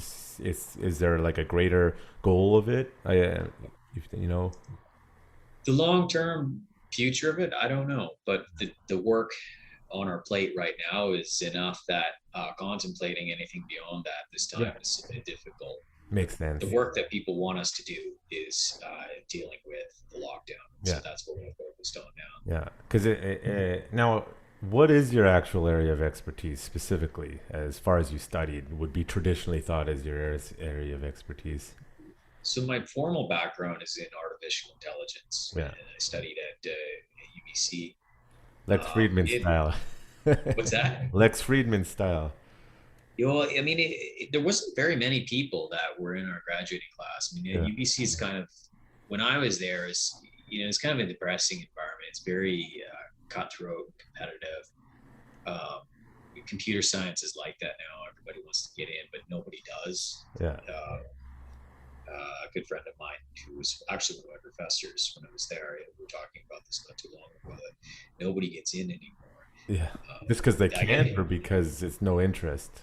No, there's lots of interest. There's far more interest than there's seats, but it's very competitive. It was very competitive when I was there as well. And then after that, going to the military was even, you know, just as competitive. It's like I was already acclimatized to that environment, and you just roll with it. But it's a problem at UBC, because when I went in, I don't know, my first lecture, there's maybe 80, 100 people there. And then on graduating day, I think there was like 10, 15 of us. And we're just looking around like, what happened? You know, like I knew, and in my, some of my peers, you know, we weren't the smartest people there. We just didn't give up. And that's what happens. Most of the people that you go to school with, they won't finish. It's very rare actually that people do finish their degree. And there's lots of reasons, you know, people, they get bored of it, or they get pregnant, or they change majors, or any number of things that can happen. They run out of money. That's another thing too. Yeah, I had friends when I was at UBC who were dumpster diving to make ends meet. So there's a lot of things that can go wrong from enrollment to graduation. But I was one of the statistical anomalies that somehow managed to survive with some of my peers. It was a very interesting program, because it was, if I had a chance to do it again, I would. It was I think, maybe it's a bit arrogant, but I think it's the crown jewel of UBC, because it was interdisciplinary. And I think that today, the world's problems require Renaissance people who are taking a more holistic approach to looking at the world, rather than just specialists. It's like Robert Heinlein, you know, Starship Troopers wrote that the problems of today need whole men rather than individual specialists. So even though this is administered by the Department of Computer Science, the training you get is broader than that. So you will be doing a lot of computer science fundamentals. You have to do all the core stuff that the comp sci grads do, with algorithms, data structures, and all of that. But where the computer science majors would have gone and done databases or graphics or something like that, something that's not absolutely essential, you would go off and you would do linguistics or philosophy of mind, or, you know, lots of, there were 4 core fields that that program was dependent on. The main one was computer science, but the other 2 or 3 was linguistics, philosophy, and neuroscience or psychology. Yeah. And there were different streams. The one that I went through was focused primarily on computer science. Yeah. It's interesting. Well, I think about this all the time. This obsession with specialization, right? A lot of the people that, like I follow, like Naval Ramikant. Are you familiar with him? No. Yeah, I really recommend you check him out and what he does, and those sort of like Tim Ferriss and all Lou, these Lou people. Farrakhan? No, no, no, not that guy. I know. Naval, yeah, Naval Ramakant. He's like a text uh, guru guy in Silicon Valley. Like he was one of Tim Ferriss's sort of mentors. But the general trend, a lot of that sort of bubble of people really push is if we want things to get better, it's we need to let the innovators innovate, right? And this obsession with expertise as we should only listen to these experts. Well, often experts, especially if they're entrenched in academia, get very narrow-minded in their perspective. And you actually really, the idea is, whether you like people like Elon Musk or not, like he's an innovator, right? These are the guys that you just gotta let them do their thing, and as long as they're not malicious or screwing people over, you gotta let them do their things. And I think the reality is, no matter how smart you are, it's one of the hardest things to admit. Maybe I'm not that guy. And a lot of these people who are pushing that you need to be an expert, when really innovators are often generalists because they need to approach things from all sorts of different angles, right? There's this resistance, I think, to letting innovators do their thing. Elon is a perfect example. Is somehow he kind of just does what he wants, and everyone is like, well, okay, fine. But if a lot of other people try to do it, like his whole Boring Company thing, where he didn't even get permits or permission, but they're like, well, okay, fine, because he's solving their problems for them. You Yeah. know? Yeah, and I think he's a creative, intelligent guy, and I think he's generally well-intentioned. Um, I'm a little bit reluctant to put him up on a pedestal. I know a lot of people see him as this great innovator. Um, I personally haven't seen anything that he's created yet that I thought was innovative. I think he's created better instances of existing technologies, and that's important. That somebody needs to do that. But I don't think that creating battery powered electric vehicles revolution. Most of the vehicles on the road, most people don't know this, in 1900 Yeah. were battery electric. It's Corruption. certainly, like, you look at what they were driving in 1900, doesn't even compare to his Tesla. My dad actually bought the Roadster. He was I think he was the first Canadian to own one here. Yeah. Elon handed him the keys on the stage, and I thought that was great. I was really happy for my dad, but I don't think it's like a revolutionary car. And Yeah. I think a part of it is a lot of people, they don't understand. Like, you're smart, you know what he's doing, but there's a lot of people who don't necessarily understand the technical details of some of the things that he's created. Like, so there's a great deal of excitement in the world, among my peers, when he came out with the new energy storage device, which is a battery for smart homes. And I remember I didn't understand why everyone was so excited about it. And then I started asking people some really simple questions, and it became apparent to me that I think that people got excited about because they didn't realize that it's a battery. You still have to put energy into it. I think they thought that it generated energy, and that's what made it so revolutionary. And so, well, it may have like a higher energy density than traditional batteries, but a battery in itself is not really a revolutionary thing. I mean, we have bad batteries that go back thousands of years. It's not a big deal. Yeah. But he certainly made improvements on that, and I think he should be commended on that. Yeah, I mean, the way I look at it is, well, you can look at it like this: Nikola Tesla versus Edison, right? Who was the more creative one? Well, Tesla. But Yeah, who's the one who changed the world? It was Edison. I mean, Edison was kind of a dickhead, but it is true. But remember that most of the people who that household name now today, Tesla, they think it's a car that a guy in California came up with. They have no idea that the actual Serbian, whose name that they borrowed, had no patents. He had no heirs, no estate. That's why there's no trademark infringement or anything using. Like, anyone can come up with a cereal tomorrow called Tesla cornflakes if they want to. They're not going to get sued. yeah. So I mean, and I think it's important to realize that the real Tesla wasn't working on battery electric vehicles. I mean, he was well past that. I mean, he was saying this is before even the Second World War was over, that we don't need them. We don't Wasn't need he battery working on electric. Wi-Fi near the end of his life before, like in the 1800s or whenever? He had found ways of pulling energy out of the vacuum of Yeah. space. And he wasn't the first person to do this or the only person to do this. There's been many successful attempts at this around the world, in Japan, the United States, and the UK, Canada, even here in Vancouver. But you don't hear about it. It's not reported in the media. Yeah. And these energy problems have been solved as far back as the 1950s. Even before people had color televisions, we had ways of there's many different ways of obtaining the energy needs that we need. Even here in Canada, Transport Canada had a document that was released, possibly accidentally through Freedom of Information request some years ago, which showed back in, I think it was 1950 or 1951, Transport Canada had successfully done experiments here where they were able to pull above unity energy out of the Earth's magnetic field. So a unity means the energy that you put into a machine and the energy that you get out, the ratio of those two is how efficient it is. So if you have to put in more energy than you get out, it's not really useful to you, right? So they were able to get out more energy than was required as the load in order to keep this machine running. And they're not the only ones to do that, but you just don't hear about it. Yeah, no, it makes sense. No, I think like so like Elon, the way what I think it is he forced the hand of status quo people.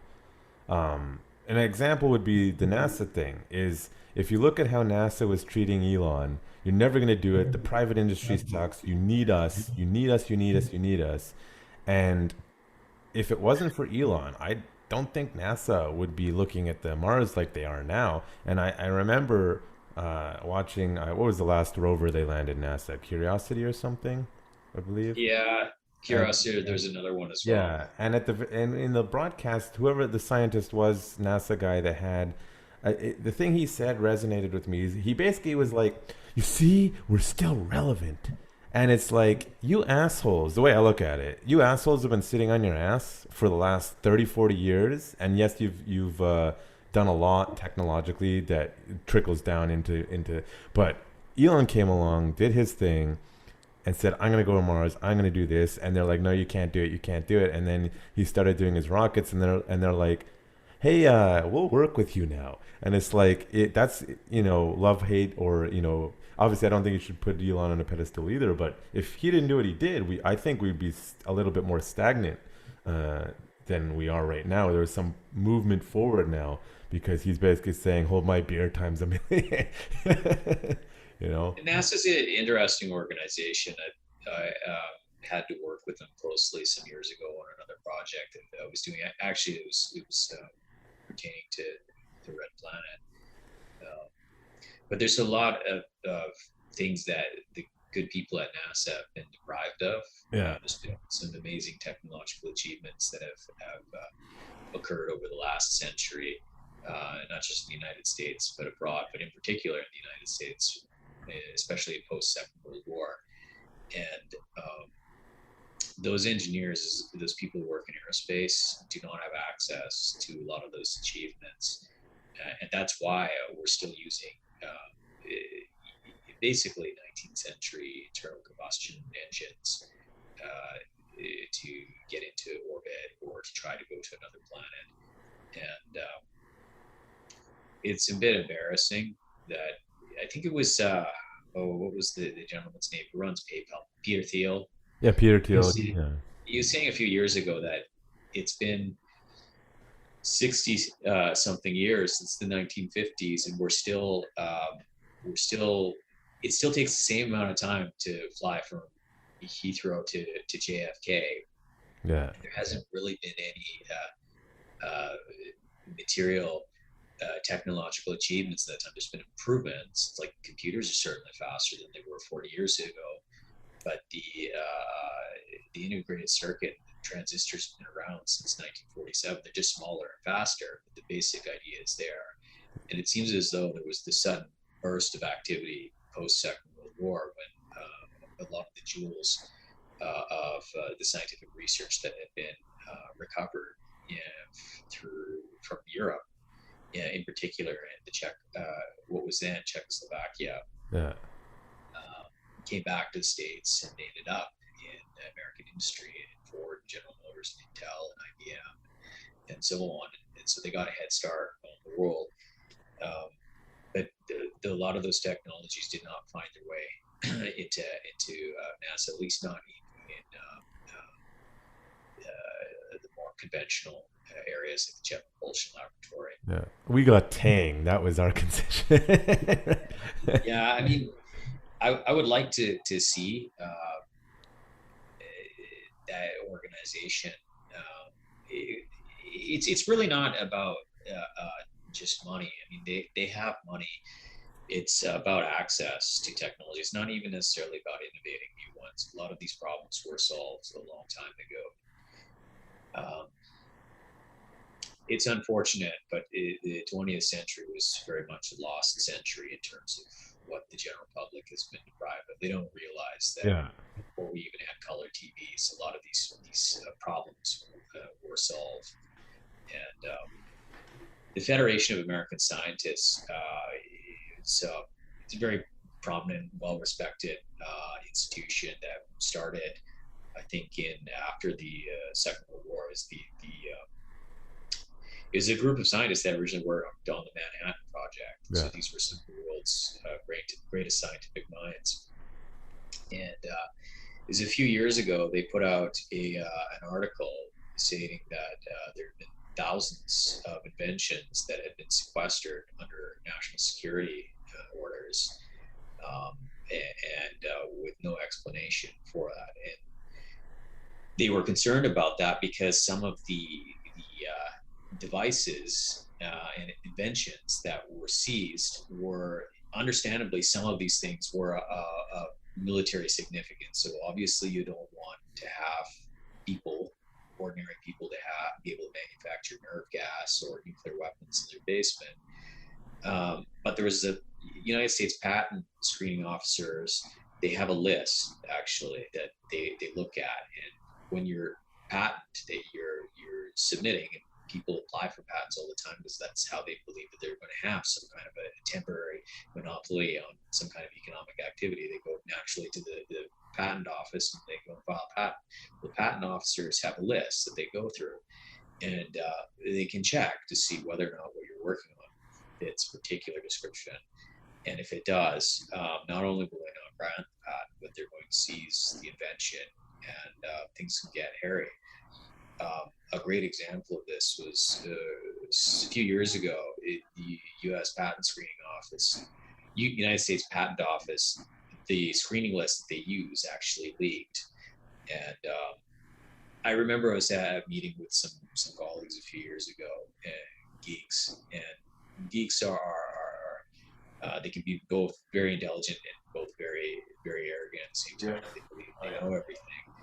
And I started talking about the things we're talking about now. They say, there's conspiracy theories and so on. And so I pulled out the patent screening list and I just gave it to them.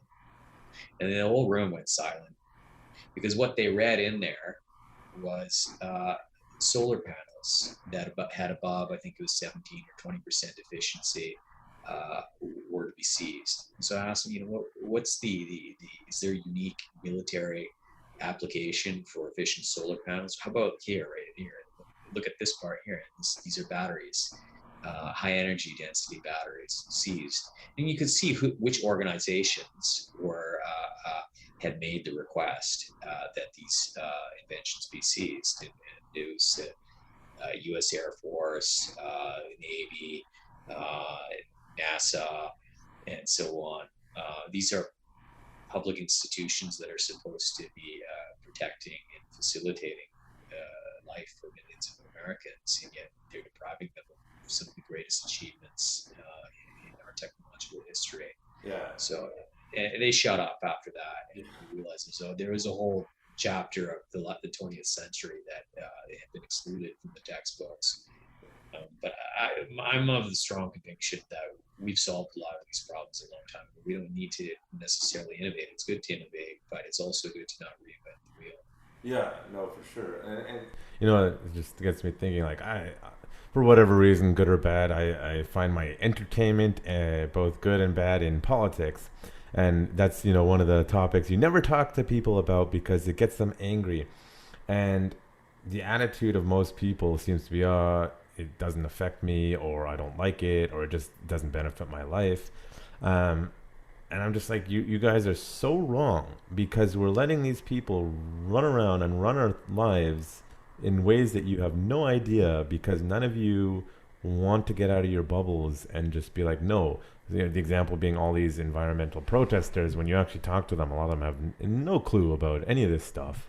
And people just like the idea of doing things because it's like a cause or a movement. And I'm just like, we really need as a people to take our politics more seriously and stand up and stop tolerating this kind of nonsense where no, you don't understand, we're protecting you. No, you're not. Yeah, you're playing interference for your rich friends, you're playing interference because of XYZ or lobbies, and I'm always trying to encourage people to get more involved in politics and just not tolerate dishonesty. Sort of the COVID thing, without getting too much into it, you look at countries that did really well, like Taiwan and South Korea, and I'm always like, they're like, well, they always sort of throw off the Taiwan thing, and they're like, well, they're an island, it's easy, or, well, their population does what they're told. And I'm like, you know what else their population does? They get rid of corrupt politicians pretty quickly. They don't tolerate it there.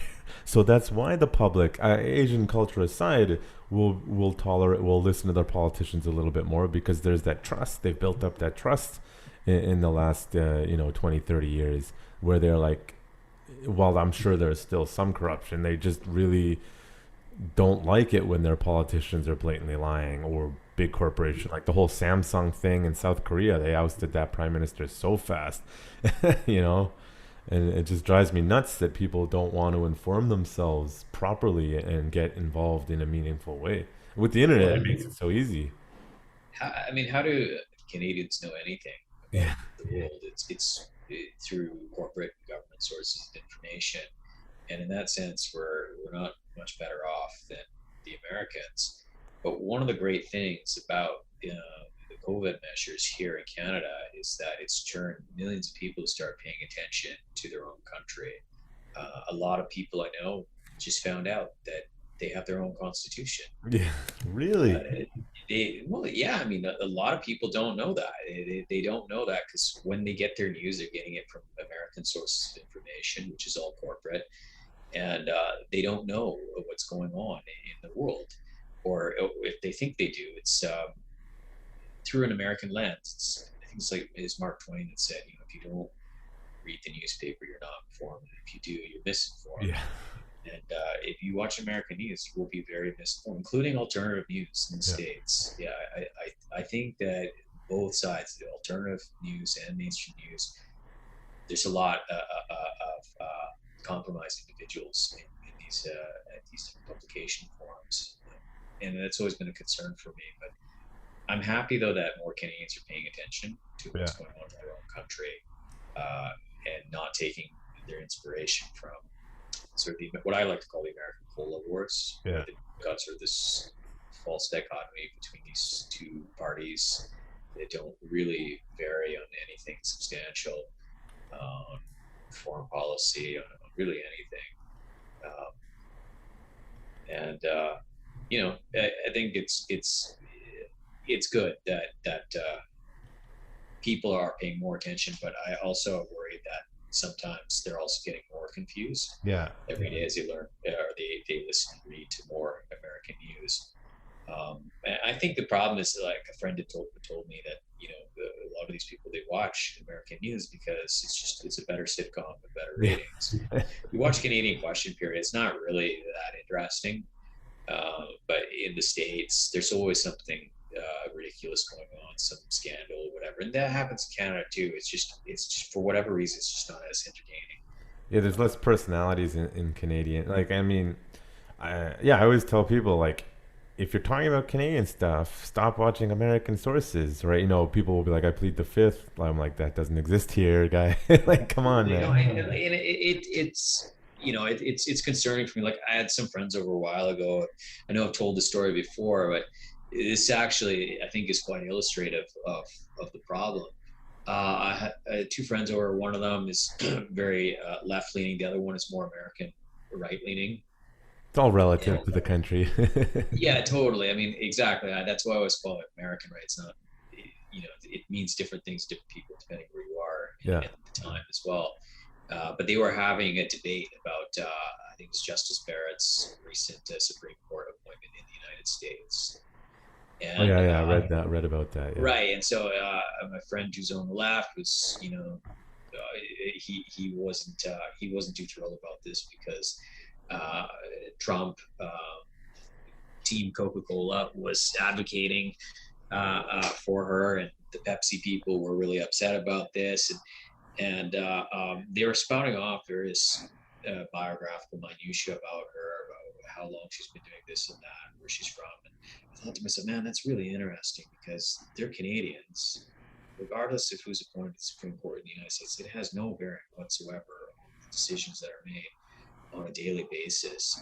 At our courthouse, our Supreme Courthouse, just down the street from me. And so why is that?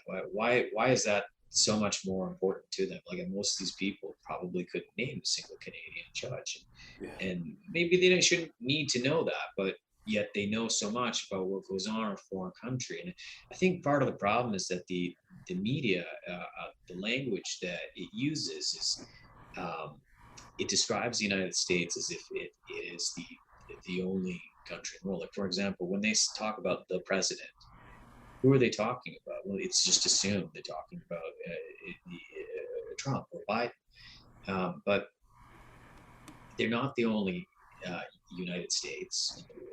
There's several United States. They're not the only country with a White House. There's one in Kyrgyzstan, in Chile, in Moscow. They're not the only republic, constitutional republic. They're not the only country with a Congress. They're not the only country with a president or a Supreme Court. So stop talking about it like it's presumed. It's not the center of the universe. It's a country among countries. And people need to recognize that. As long as they keep listening to American sources of news, they will have a view of the world. Yeah. No, my worry is, and I'm starting to see it a little bit.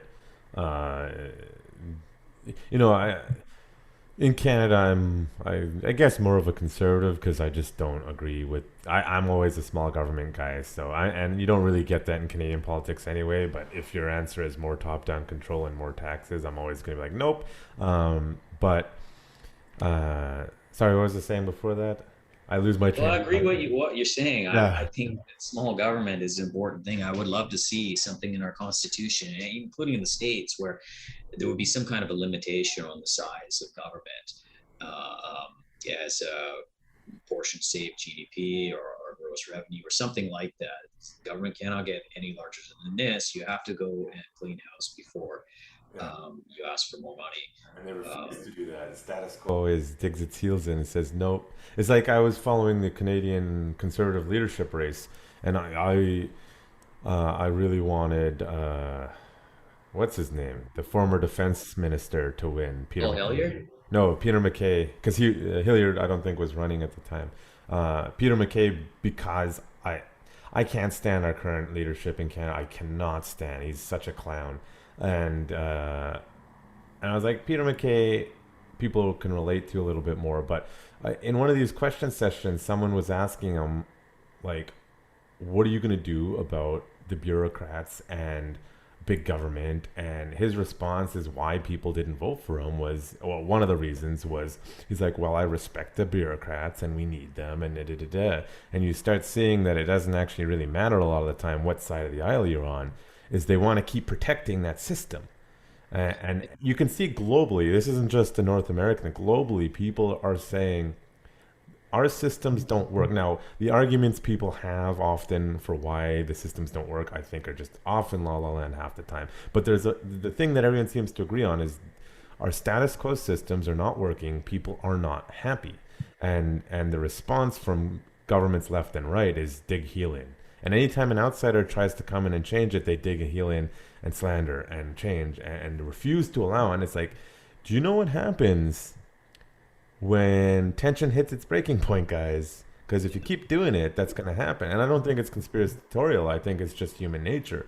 Either we're going to end up with a China-style authoritarian, no freedom government globally, which is what I'm fearful of, or we're going to have some massive civil unrest, whether it's local or global. I don't know.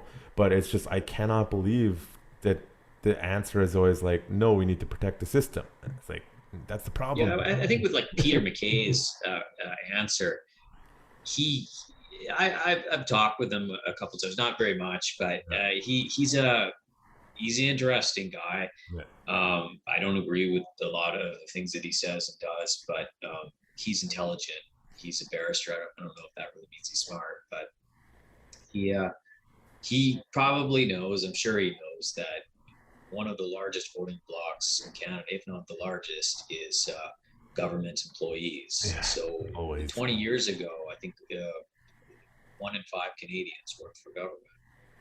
That's pretty significant if you think about it, right? And I would imagine today it's probably larger, maybe 1.5 out of 5.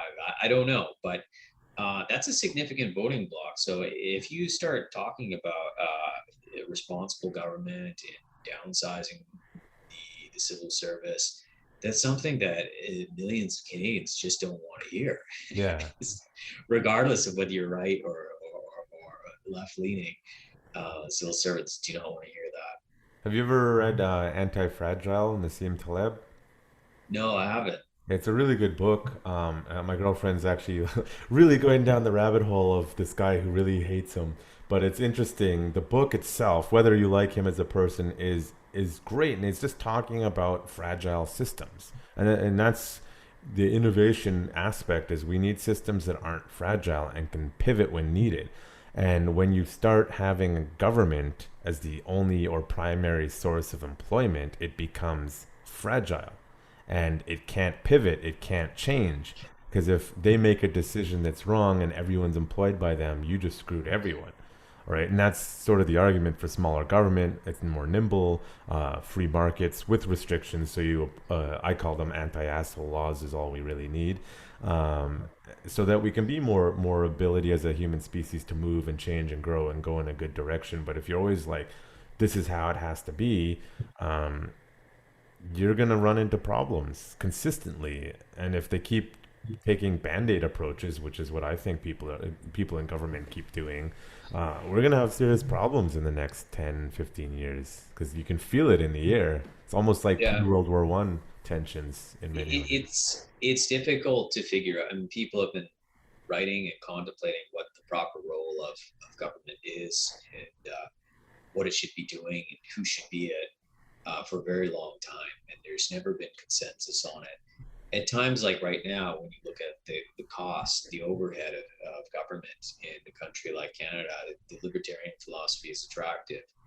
But if you go too far down that rabbit hole, you know what Reagan did in the mid-'80s, they're still feeling the repercussions of that today. Like so much of the public infrastructure in the States is in absolute ruins. And when that happens, the right will step in and say, this is why the marketplace should be solving this problem, why the marketplace should be delivering your mail or whatever, right? Yeah. Because everything is in ruins. And it's true, when you go over the border, everything does look like it's in ruins. When you go into Blaine or whatever.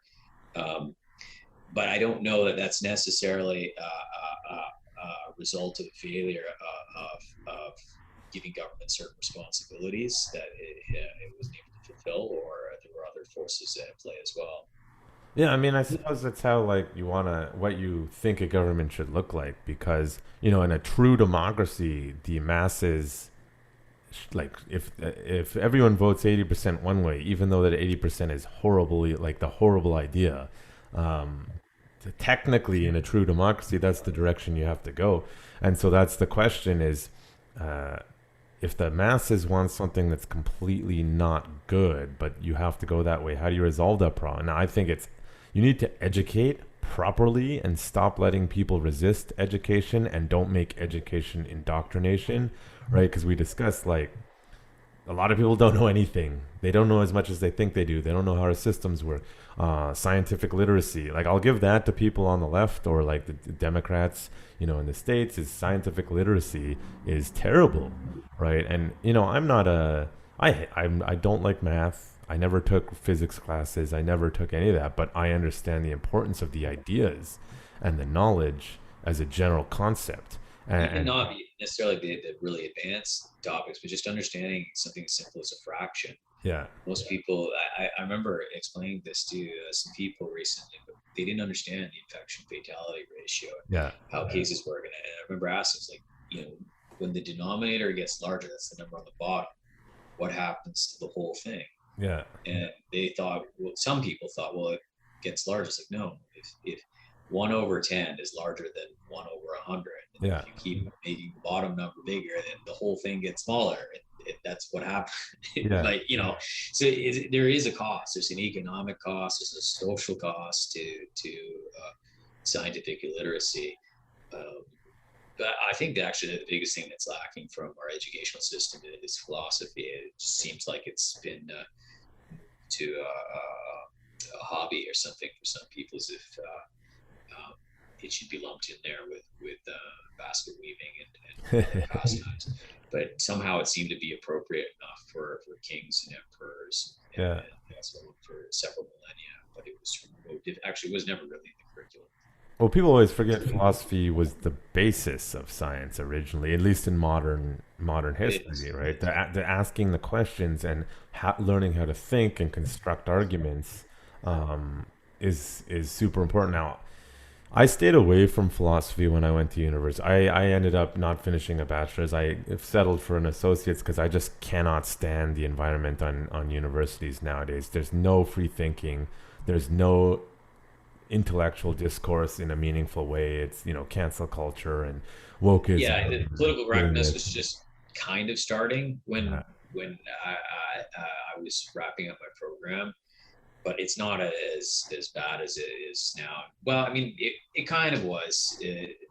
Like my girlfriend at the time, I was telling you before, computer science is very brutal to get into. It's highly competitive. And my girlfriend at the time, she was majoring in biology. And the computer science and biology departments had made some joint announcement about they were doing some combined major program in bioinformatics or something like a joint major, computer science and biology. And she was really interested in exploring that further. So I took her to meet the program director over at the computer science building. And we sat down, he answered all the questions. At the end, she said, "It's great. So where do I send my transcripts?" And he looked at her and said, "Oh, don't worry about that. We have a PODAF."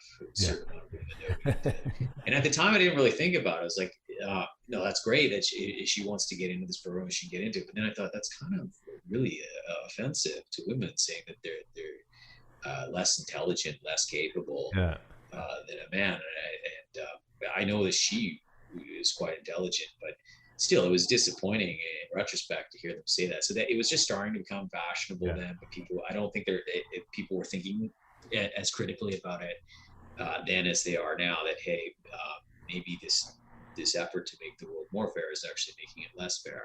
Yeah, and it's I don't know what we're gonna see. I'm hoping that unfortunately, a lot of the backlash is coming from the religious right, which I'm not a fan of religion. I actually respect it a lot more than I used to. But it's like, it should be coming from the center, right? Really come from the rational center that's saying, hey guys, this is not making sense. You're not getting the results that you think you're getting. You're not applying scientific method. You're not applying reason, and you're shutting down critical thinking. Now, one of the reasons I did avoid philosophy, even though I'm drawn to it in university, is because a lot of the times it's hit or miss with your professors, and everyone passes, yay, because there's no wrong idea. And it's like, no, you should be passing or failing based on how well people construct their arguments. That's the purpose of it. Now, if you look at two of the most employable degrees are actually history and English, which is like, what? That doesn't make sense on a surface level. And then you realize, well, it's because they put such emphasis on the ability to argue and construct things and communicate that when people go out into the workplace, they're able to sell themselves. And you're like, oh, and philosophy, a lot of the times, depending on, of course, the professor and where it is, I think in the universities might have lost that if you're just passing everyone because the idea, you know what I mean?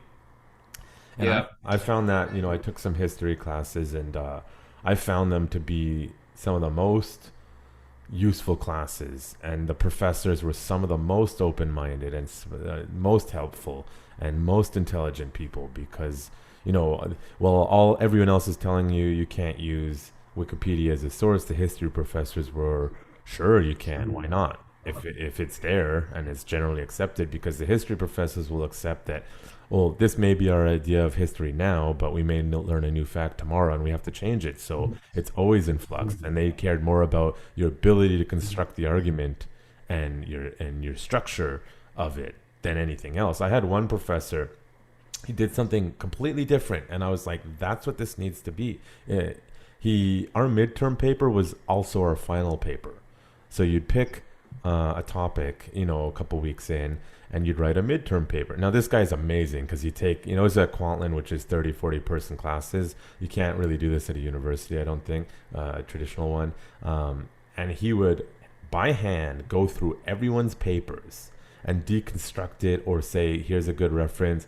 And then his expectation was that you would rewrite that paper for the final paper. And he would see based on, did you learn from your first paper? And I was like, that's brilliant, because that's how the workplace works. That's how any progression works. It's not about pass fail. It's did you learn and grow and get new knowledge? And I just thought that was a brilliant way to teach. And I'm like, more teachers need to do that. It's just too much work. Like, this guy was a workaholic. Well, it raises an interesting question of what is the purpose of higher education? I don't even know if there's consensus on that, but there was originally a common understanding.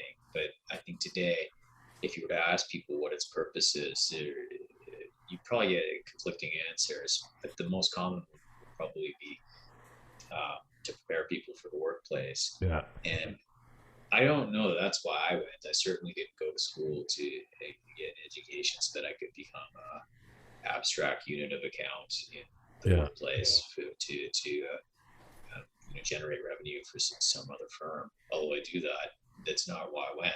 Yeah.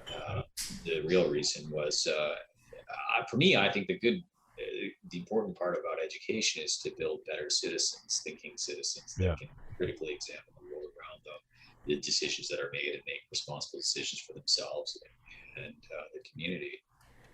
And I mean, if you look at the history of higher institutions, that's what they originally were. Now, granted, given that the average person was not literate, it was reserved for the wealthy and aristocracy. Exactly. But the ideas of them were the pursuit of ideas, knowledge, and truth. And then, Henry Ford comes along, and there's a bit of societal restructuring. And yeah, that is the common belief that the universities are meant to get you the job. And now I had this debate, like I started university in 2012, did it for a couple of years, took a break, went back, finished a couple of courses I needed for the associates. But I remember talking to like students from Africa, and I would say to them, why are you in university? And they're like, I want to get a job. And I'm like, you do realize in North America, at least, getting a bachelor's doesn't guarantee you a job, because I know tons and tons and tons of people who have a bachelor's and are working at Starbucks or wherever they're working that's not meaningful, and just they would get angry about it. Now in Africa, having a bachelor's is going to get you a job because it's not the norm. But now that I think having higher education is a norm, it's no longer special, and it doesn't indicate that you're any more capable of being hired. Now you look at what Google's doing, is they're kind of like, whether it's a good or bad idea, I'm not really sure. Like, to hell with higher education. Here's our online program. Do this, and we'll see if we like you. you know. It's, Yeah, I mean, and that could, it's useful for them, but ultimately what they're assessing people for is their merits in their organization to yeah, produce the things that they want, the way that they think and see the world. And you are right, though, that originally universities, they didn't exist to provide vocational training for the workforce. Universities were created and originally populated by people who did not need to work for a living. yeah, These were people who came from families of means, and they went on to study medicine and become a practicing physician because their dad was. They had to do something, and they weren't dependent on it for their livelihood. They had vast estates, and it was something like a hobby, but also a bit of an identity as well. And some of them would go and study astronomy or music or what have you. But these are all really just sub-disciplines of philosophy. And that's where the word PhD came from originally. Was you're a doctor of philosophy. yeah, yeah. And talking about critical thinking, to me, when I teach, my specialty is Krav Maga, self-defense in general, I suppose. My base principle is critical thinking. Everyone will always be like, when I say, what's the most basic principle of Krav Maga, they usually like situational awareness. I'm like, but you need critical thinking for that to even matter. Because if you can't critically think about the awareness and the environment around you, it's kind of irrelevant. And Yeah. my approach to teaching self-defense is not what most people are expecting. And people either love it or they hate it. Because, I do keep to the principles of Krav Maga, like aggression training is necessary and training your nervous system and getting the appropriate techniques. But to me, it's almost like I have to like unindoctrinate people and their silly ideas that they have about this, with regards to just in general, because I look at self-defense as it's not just a physical endeavor, it's a mental and it's an No, I environmental. mean, anyone who has a more intimate understanding of the martial arts knows that it's not just about remembering a sequence of moves to apply in a particular situation. You have to train the whole body, including your nervous system. Um, and yeah, I think more people should study martial arts. I know it did wonderful things for me, and it has for many other people too. Yeah, and since we're on it, what martial arts did you study? So I did some mixed martial arts after I was in high school. I did karate when I was much younger than that. But after throughout university and after that, I was very fortunate in that I happened to cross paths with a man named Peter Hubert, Hmm. who you won't find him online. He has no internet presence. One of those guys. Yeah, but it turns out that he had an enormous impact on my life. I learned a lot from him. But he was kind of my Yoda, and he still is. He was an infantry officer in the army. He was also a sniper, what they call an overwatcher. So, but more importantly, he is one of the last classically trained fencers on the planet. He trained in the classical French school of the sword, which is usually when people think of martial arts, they think of something that came out of Japan, China, Korea, Yeah. or India. But Europeans had martial arts too, and so I studied foil, epee, saber, and eventually the 15th century two-handed Germanic broadsword. Yeah. Those Saber big suckers. yeah, but the saber was by far my favorite blade. There's a lot that you could do with it. The foil and epee were stabbing weapons, to be perfectly blunt. But the saber is a slashing weapon, so you could use it mounted. I did a lot of horseback riding. Oh, nice. Yeah. And when I was a kid, and a weapon that you impale someone with, I know this is pretty gruesome, but a weapon that you impale someone with, you can't really use mounted. So if you're galloping and you're charging at a line of infantrymen, and your blade it gets impaled in someone's chest, what happens to that blade? Well, you're now disarmed, right? Yeah. And it's vulnerable. So with the saber, you can slash with it. So you can charge, you can impale someone, and then you can use the spinal column as a fulcrum and Yeah. blade through it, and you can carry on riding, and so you're not disarmed. So it's a cool looking blade, really cool looking blade. I always Weird. thought We're was kind kind of of saber because there's lots of curved styles of that. Like that's Mongols true. had curved swords, katana. All of them could be used on horseback or on Yeah, foot. that's right. And I mean, the saber's really, it's actually really like a category or a class of swords. And it's difficult to precisely define, but it's they're not always curved, but usually, and it sometimes they could be double sided blade. I never handled any one like that. My broadsword, yes, uh, but the foil and epee, they're really just sharp, mainly at the point, right? Yeah. And that's how they work. The foil was originally it was meant for it was some described as a bit more effeminate Yeah. blade because it's very lighter. Isn't it And the Three Musketeers? That whole like thing that's more akin to a foil. yeah, I mean there were I don't remember if they were using epées or foils, but the foil is the lightest of the three, and the epée it has a larger guard. It's a bit larger blade, but it's also a stabbing Yeah. weapon. But the saber is different. The way you hold it, and the way your posture, everything is different. But the footwork is the same with all three blades. Being in control of your timing.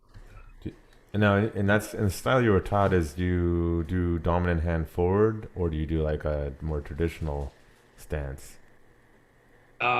Sorry, you're asking about a foot or a hand? Both, I guess, because people always debate like you should have the lead hand for or your dominant hand forward and with your dominant foot forward, and then other people, depending on the style, will be like weak hand forward, like a traditional orthodox stance. I always had dominant foot forward and dominant hand forward as well.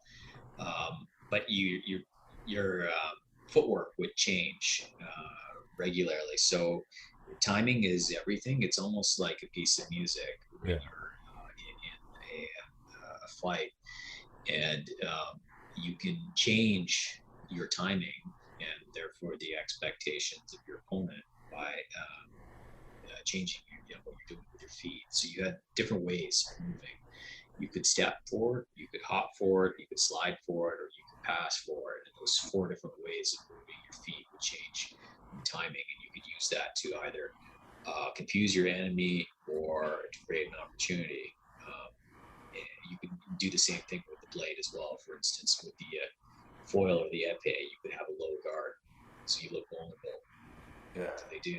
Well, they reach in for the opportunity. At which point in time you can, if you're good at what you do, you can remove their head very quickly with your blade. So vulnerabilities, or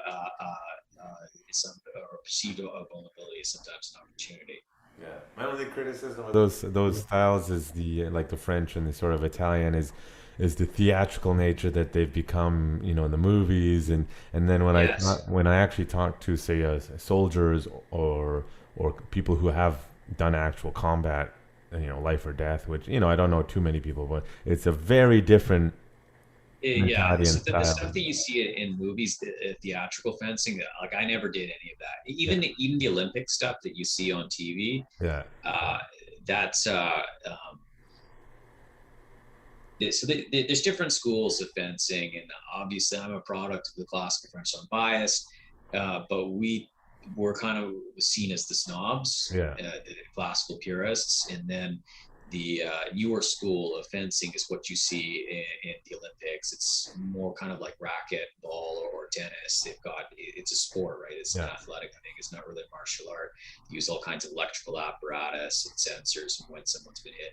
We didn't do any of that. In fact, sometimes we wouldn't even wear a shirt on, Yeah, so you would remember the sting of the blade. If you yeah. don't remember the sting of the blade, then you won't remember to parry next time. So there We're wasn't some using dull buzzers. blades or actual fully sharpened ones.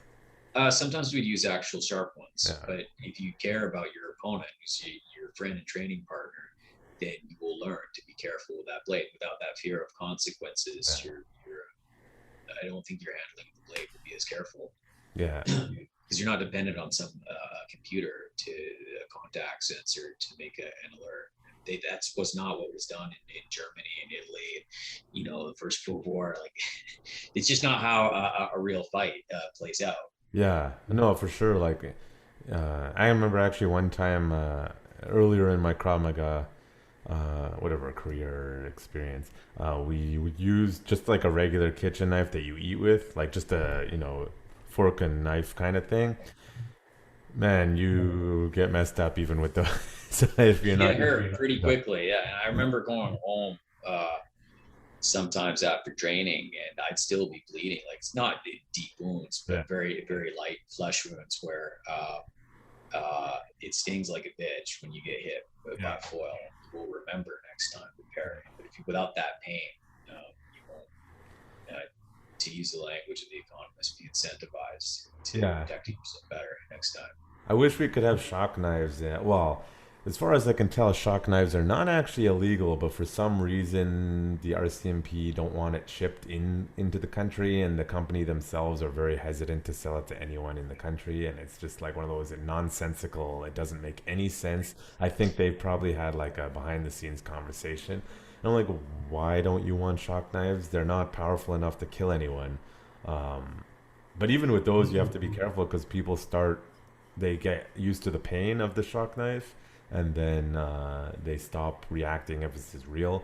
So usually, like, I mean, when I teach knife defense, I only teach my advanced students knife fighting because it's not really self-defense at that point. But you have to like remind people, treat it as if it's real, because your brain doesn't know the difference. And half the time in, say, a knife situation, people don't even know there's a knife until it's too late.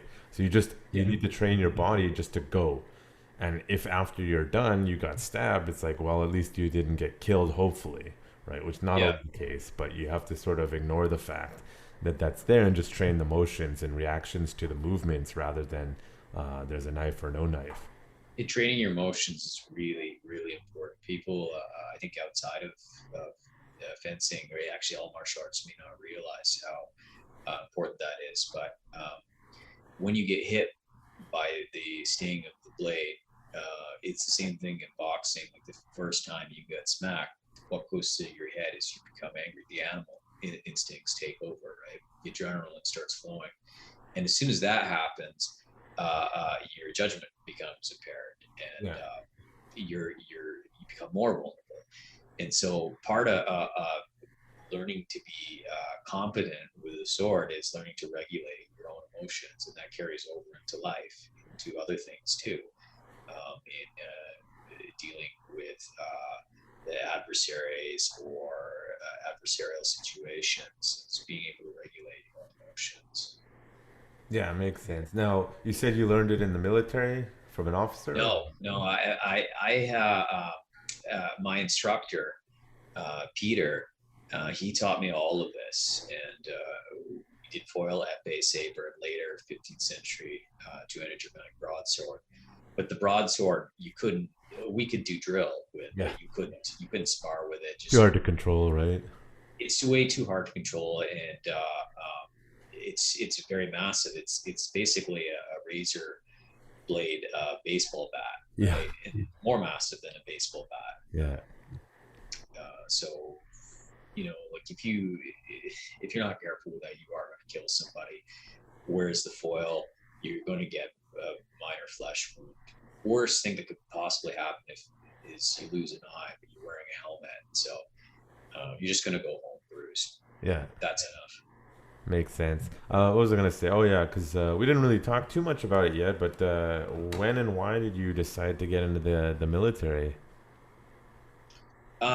Well, I have family that's been in the military in India, senior officers in the military. And I had family here in Canada, one of which my uncle, my grandfather was one of the first tanks on the beach at the Dieppe raid, which was catastrophic disaster of military planning. But he survived, and he had one hell of a story to tell in his escape from German POW camps and hiding in Europe and eventually being repatriated.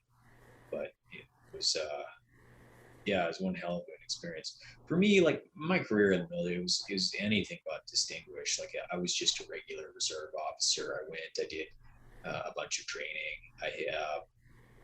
There were 4 courses that I had to do. There were 2 of which I had done, 2 more which I had not done, about another 20 more that I didn't need to do but did do. And you get to the point of diminishing returns where the military, it's not like in the movies where it's super organized. Hurry up and wait.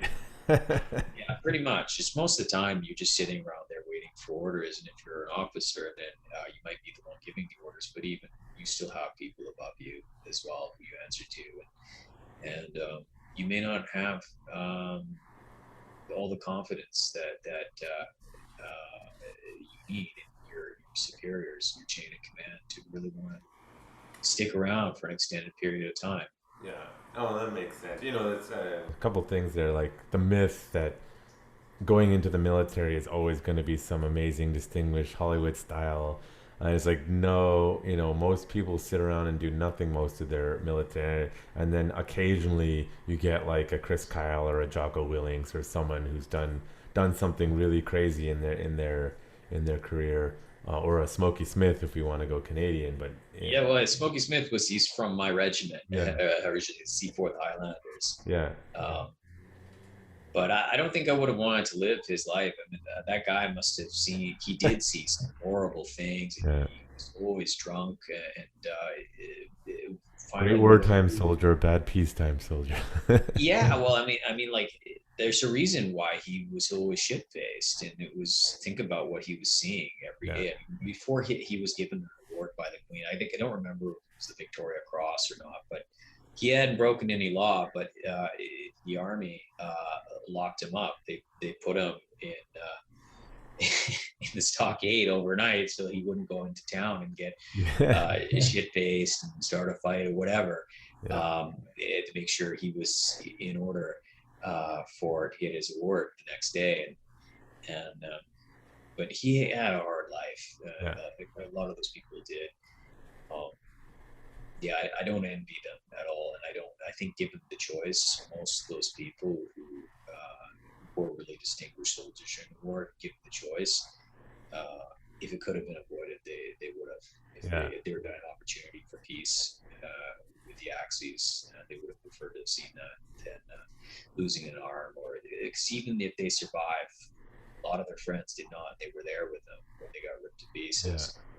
I can't even. I mean, World War II was not great. I think if I had to choose to be a soldier in World War II or One, I'd be like, no, I'm going to II, because we always forget about how brutal World War One was for the soldiers. Some say it was worse. Some say the World War is the war that we're supposed to have never forgotten. It was supposed to be the war to end all wars.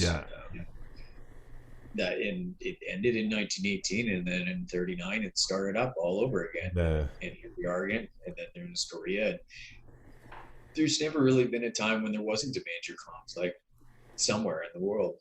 Yeah. Now, I mean, for me, my experience, I was mostly during peacetime. I dealt with a lot of riots, and I did mostly police work, to be honest. When I was there, nothing major. This is in the IDF in Israel, right? And I remember going in, reading some books about people who were in the special forces. I unfortunately couldn't get into the special forces for a variety of reasons, and like many people, my experience was not ideal. It did not go well for me the way I'd hoped, among other things, like mental health issues and other things. But I remember during training, and the Israeli training is fucking hard. Like, it's really hard, and I am not an athletic person, right? I struggle. I ended up in the infantry, and I struggled through the whole time. I never quit, but I was always in the back of the pack, and I just remember thinking, it's like all these ideas I had about glory and this is awesome. I'm like, man, if I have to do this shit with someone shooting at me, it's gonna be miserable. Like, you Yeah, know. totally. I mean, like I grew up with firearms. It wasn't a big deal on hunting shooting cans and stuff like that. But for a lot of guys, the first time that they handle a weapon is in the army when it's Yeah. issued to the quartermaster, and it's something they get really excited about. And then after a while, you realize, no shit, I've got to sleep with this thing. I got to carry it. I got to run with it. I've got to, it's there in the shower. You're always carrying and cleaning it. It's always jamming because they're surface rifles, piece of shit here in Canada. But No shot it's there. heavy. Like even a light rifle becomes very heavy when you've got to run with it over your head Yeah. for an extended period of time. It's not fun. But to your point, though, I think a lot of those experiences are not great. The special forces. I don't know too much about the IDF's special forces, but here in Canada, we have what's called we had, it's now disbanded, the First Airborne Regiment, which was disbanded in the aftermath of the Somalia affair. But we also have the detritus of that begot JTF2, which is Canada's Special Forces today. I was actually approached by them some years ago when I was still in the service to join, but I did not think at the time that I'd seen enough of inside of government and the army that I did not. I wasn't prepared to. My main thing is I hated running with the rucksack. Like I just hated it, and I told them my contact there that I just don't want to be doing that again. Like you have to do that so much in the infantry, and but I feel you. Yeah, you have to really like the lifestyle in a Western army to want to go into special. It's got to be like your everything if you want to do special forces in Canada or the US, or like Tim Kennedy, like just that guy loves that stuff, you know. It could be fun, but you also see the very worst examples of the behavior of your own government. And that's what people don't realize is that the special forces, they're not just more capable infantry soldiers with better training. They're also used for different purposes that things that government should not be doing. These are people who trust more to do these things, whether it's kidnappings, it's murders, executions. But Canada wasn't in Iraq. What are you talking about? A friend of mine was one of the very first soldiers who was there. He was JTF2. Yeah. We talked about this at some length. They were sent there with very early on before the Americans, in their wisdom, decided to invade Afghanistan. Yeah. And his job was to report back, and they did. And his colleagues said, Bin Laden's not here. It's just goats and sand, rocks. There's no WMDs here. Well, we all know now, but it was obvious to the people who were there then. But there was a political machine that just kind of wanted to go forward. So we don't really care, like the weapons inspector in the UK, Professor David something, who was sent by Tony Blair to report back on Saddam's WMDs. He did. He said, they had them, 10 years ago, but the program's all gone. Yeah. So that's good. We don't need to invade. So they did anyways. Yeah. Yeah. You talk to most Canadians, they barely know we were there at all. And it's public knowledge. They just don't care. The Canadian soldiers, Canadian officers in particular, they're deployed all over the world. Everywhere that the Americans are, it's not unusual for at least like one Canadian liaison officer to be there who is doing whatever. They're embedded with them, and they observe and report. And we train other special forces around the world. Americans train here. We train their pilots. We manufacture similar weapon systems. The difference is that here in Canada, Canadian military we don't really boast about where it's gone or what it does. They especially in special forces, they can't celebrate their accomplishments because their accomplishments are not supposed to be known. Yeah. I always joke like Canadian intelligence CSIS is like, they're doing their jobs because we have no idea what they're doing. Yeah. Compared to the CIA, everyone knows what they're doing, and they're not very good anymore, and they rely on British and Israeli intelligence to do anything nowadays. Yeah, I mean the CSIS is busy. The NSA is very busy as well. They have a lot of activities here in Canada, actually. Yeah. They have operations right here in Vancouver. In fact, they tried to recruit me some years ago. I didn't even know that they had people here in Vancouver. Yeah. But they do. Everywhere. Yeah. All throughout the Five Eyes, they've got operations in New Zealand, the UK, Canada, and the States. Yeah, pretty much. Now, it brings up a good ethical, moral question about when should we get involved with dealing with war, because that's people really, really want to avoid unnecessary wars, but I would say it's pretty reasonable to say World War II, we needed to do that, and that was not a question of morality. But it's how do you think you make that decision? Do we need to go in or do we not? Right? Because for me as a Jew, the term never again, I'm yeah, we didn't really keep that promise. Looking after, Yeah, it was a pretty nasty war, but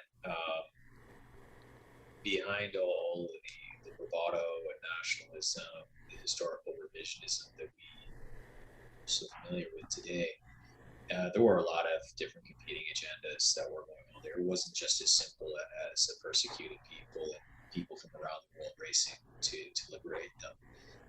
They didn't care about the Holocaust camps. It's pretty well documented. They found there were a lot of very powerful financial interests, especially in the UK, Great Britain at the time. And my reading of history is that the Brits did almost. There was a certain political elite, an established class in that country that actually did everything they could to fan the flames of war. Yeah. And I think part of it was they may have had they benefited in some way through these weapons procurement programs.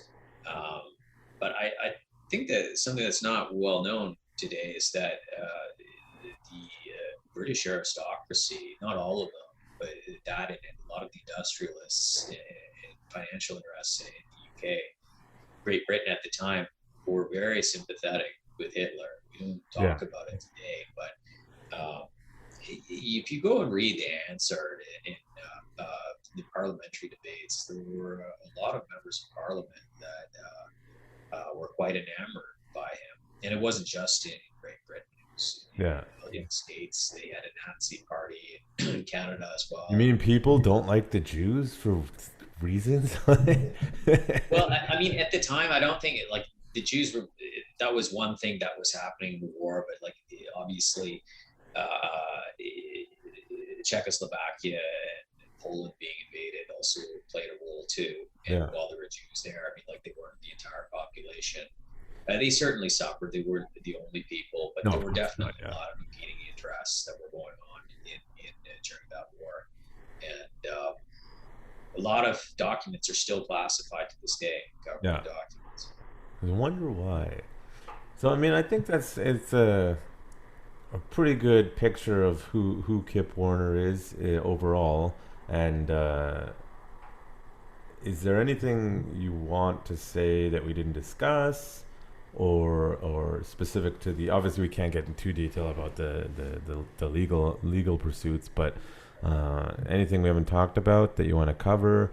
Because I mean, for me, it's I wanted to talk to you, one, because I really appreciate what you're doing, but also people like to know, like, who is this person that is doing this, because often, it's easy for special interests to smear people, or to paint a picture that's not true publicly. So anything you want to put out there, represent yourself or anything? I'm in your hands. You can ask me whatever you want. I may not answer it, but I won't lie to you. Yeah, yeah.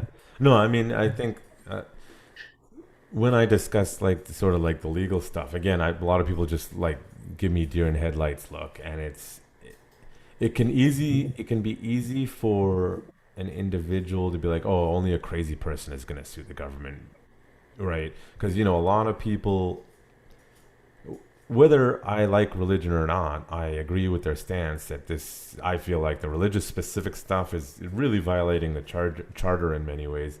Um, but a lot of people who are very anti-religion will like only the crazy anti-maskers and the crazy these, and I think it's really important to make people realize that, oh no, Kip is a really smart guy and really educated, isn't coming out of left field here, right? And I think that was one of my goals.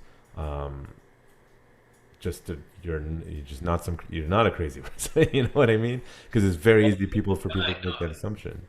I like to hope I'm not crazy. Yeah. Um, yeah, yeah. That was one of the challenges my chain of command had as well. Was that when I was in the army, was they knew about some of my political activities, extracurricular activities, if you put it that way. Yeah. In particular, my criticisms of American and Canadian foreign policy at the time, and Yeah. I reserved those discussions, those writings for my personal life. I never brought them into the army. When I put on my uniform, I kept my mouth shut. I saluted, did what I needed to do, did my training, and I went home. But they, because of the internet, they can Google me and they know what was going on. And what was so hard for them was not the fact that they thought I was crazy, but the fact that they knew I wasn't crazy and I Yeah. was believing these things. And that was what was it tormented them. I think I was cautioned by my chain of command for I was warned that these kinds of activities could have a detrimental impact on career advancement and Her Majesty's Play the game service. properly. Why are you doing? Why are you thinking for yourself? Yeah, and I remember one of my superiors who I would say he's a good guy. But he was confused, like most of them are. He drank Kool-Aid, and I remember we were strolling around the base one evening. So I'm very concerned. I've seen that you've signed some petitions. I read your letter that was your open letter that was critical of Canadian and American foreign policy, and just raised some alarm bells for us. And so I had to notify my superiors. I said, I understand, sir. You did what you needed to do, or what you felt you needed to do, and I said to him, so why do we have this regiment here? Why is there an infantry regiment here? And he said, well, it's to protect Canadian values. And I said, okay, so what are those? And I'm not being insubordinate. Like I understand he's a captain and I'm the second lieutenant, but he also knows that I'm not stupid, and I'm going somewhere with this, and eventually I brought him to his senses. Like, criticizing your government is not unpatriotic. It's actually the most patriotic thing that you can do, because obviously, if you don't care about your country, then you're not going to be part of the checks and balances of it. And that's what the citizens do when they write and they contemplate. That's what an intellectual is. An intellectual is not someone who's necessarily really smart. It's someone who applies their mind to thinking about problems that afflict their communities. That's what an intellectual originally was. Yeah. And so he eventually, I remember we were strolling around on promenade. The soldiers were doing drill, and I remember seeing the lights go on. He said, "Yeah, no, that's actually a really good point. I didn't think about that. What you were doing was political speech, I didn't do it in uniform. I never signed anything. As Second Lieutenant Warner was always as a private citizen. The Code of Service Discipline doesn't apply to anything I was doing. And he's like, yeah, no, that is a good point. You didn't do any. Like, there's no hate speech in there. There's nothing like racist. Like, I'm just criticizing Canadian American foreign policy. Like, is that a cardinal sin? And so he came to his senses, but his superior, who was the adjutant at the time, is a complete asshole. That guy was a clown for sure, and he warned me. He said, this could be very detrimental for your career. I said, sir, yes, sir, I understand, sir. And then I just thought he was an idiot. For him, like a lot of these guys, the Army is a meal ticket for them. I hate to say it, and I know there's people who are going to be very offended hearing that, but not all the soldiers in the Army are everything that they do is laudatory, or that their motives are always pristine. A lot of these guys, they're not there for so-called king and country or patriotic values. They're there because they painted walls up in Whistler or something like that, and the degree that they got didn't get them the places they wanted, and they don't feel like they have much control over the life. They don't really respect themselves, and when they show up at the armory in combat boots and a beret and a rank bestowed by Her Majesty, they feel like gods for a period of time, and their life has meaning.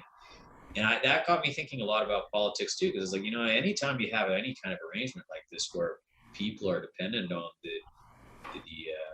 state for or any kind of government institution for food, clothing, shelter, a system of values, social validation, financial security, even their wardrobe, it creates a very precarious situation for their citizens, their fellow citizens, because if the state calls on these people to do something that may be questionable, they're economically encumbered, and they're less likely to say, I don't think that's a good idea. You know what? If you want to court-martial me, that's fine. I've got a career outside of here. I make plenty of money doing what I do, and that's fine. I'll just you can give me an honorable discharge. And thankfully, I never had an honorable discharge. But if they had the opportunity to do that, they would have for sure. They thought I was insubordinate, but nobody ever said I was an incompetent soldier. I could shoot better than most of my colleagues. I had the highest graduating score of all the platoons in basic training, and they just didn't like the way that I thought. I could still function as a soldier. I could still lead a platoon. I could do the things that I needed to do, the technical skills of a soldier. They just didn't like the fact that I could think more about the big picture. Yeah, maybe we shouldn't be going into Afghanistan. It's interesting. Like again, that whole American thing is even Canadians who aren't military families often look. Globally, even militaries are like the U.S. military, and that's people's view of it. And I didn't serve in the Canadian military. I almost did. I decided not to for two reasons. Was I tried to get into, when I was 16 or 17, into the entry program because some recruiter came to my school. And I was like, I want to do that. I want to get into that. And I got bounced around. Like, it's like, you don't want me in the Army? Every time I'd show up to the place where they told me to go, and it just like, it left a bad taste in my mouth. And then when I was like, okay, I want to do military service, we were Canadians were winding up in Afghanistan and leaving, and I was like, I don't really want to be in a quote peacetime army because it just doesn't interest me. And then when I came back from the military, I had a lot of friends in the Canadian, the IDF when I came back, a lot of friends in the Canadian Reserves, and I started to see that in the Canadian Reserves. It's like, what are most of you clowns doing here? Like, this is like, show up on Wednesdays, run around like fools for a bit, drink afterwards, and most of you have no intention of deploying ever. And it's just like, it unfortunately it has become sort of a social program. Yeah, where a lot of people are there because they don't have anything else. And to be fair, not everyone is so fortunate. There are a lot of people who join the military for reasons that more privileged people would think are absolutely absurd. Like, why on earth would you join combat arms where you could die? And I remember the answer I got from one individual was, well, I get to play clarinet in the band, in the unit's band. And I said, yeah, but I mean, that band doesn't exist. Like the unit is not a band; it's a combat unit. I believe it was an artillery regiment that has a band, but the regiment doesn't exist to support the band. The band is just there when they would march into the Somme or wherever, and they would play music. People were still getting shredded to pieces, drowning in the mud and so on. But they didn't think like that, because this was a step up from where they were coming from. I knew other people who joined because of the dental benefits. What use of the dental benefits when a shell goes through your skull? But again, this is a step up from where they were coming from. So it really makes you count your blessings when you're among these people. But for the officers as well, like traditionally it was the officers that came from families of means. They were originally, the sons of the aristocracy. They were more educated and so on. But it's not really like that today. I mean, the army is very much, there's different regiments, obviously, and some are more blue-collar regiments, some are more white-collar regiments. The regiment I was in was very much supposed to be, or traditionally it was a white-collar regiment. It was from the families of well-to-do families here in Vancouver that put their sons in there. But it was still the same thing. The same feeling that I got, that a lot of these people were there as a social program. They're like, yeah, some of the officers were doctors or lawyers or whatever, but lawyers, they were coming from like failing practices and so on. Like there was nothing like that. I ever really got the feeling like, wow, that guy, I really respect him because he's putting down valuable work that pays a lot, and he's doing this for king and country. In fact, I think that was one of the reasons why my chain of command resented my subordinates. Respected my chain of command. Really didn't like me, because I think it was like sometimes it was really stupid reasons. Like they knew that I had a career outside the army and I wasn't dependent on their validation or their money or anything. I didn't really just pay anything in the army. It's not a, so that's when a lot of my worldview with respect to the relationship between citizens and the state was congealed, was just seeing the dangers of having a dependency on the state. No, it's like no, I'm not a fan of the federal NDP party, but they had whatever they had recently, and one of the talking points was, let's disband the military. And while I think that concept as a general thing is insane, I do think, again, as someone who wasn't in the Canadian military, everything I've learned about it needs a restructuring. And I'm not even a fan of the reserve army as it's functioning right now. I'm like, if you want to be a soldier, go be a soldier. It should be a full-time thing or nothing. I don't really like the Canadian structure, and as a taxpayer I find it a complete waste of our money, the way they're choosing to spend it in the military. And I think there's a valid case to be made that we do need not to get rid of the military, that's insanity, but to restructure it to be a bit more efficient for our needs, whether it be a defense army or whatever you want to do. But I'm like, I don't like the idea of it being a social program. If you're not going to, you have to be so careful about saying that, because you will offend people. People think the military is just a sacred institution. You can't criticize the soldiers. Like, but most of these people, in fact, they're not Smokey Smith. Like they're, they're not doing anything. Like I know, I've seen it firsthand. They drink like camels. We had 3 bars just on our base.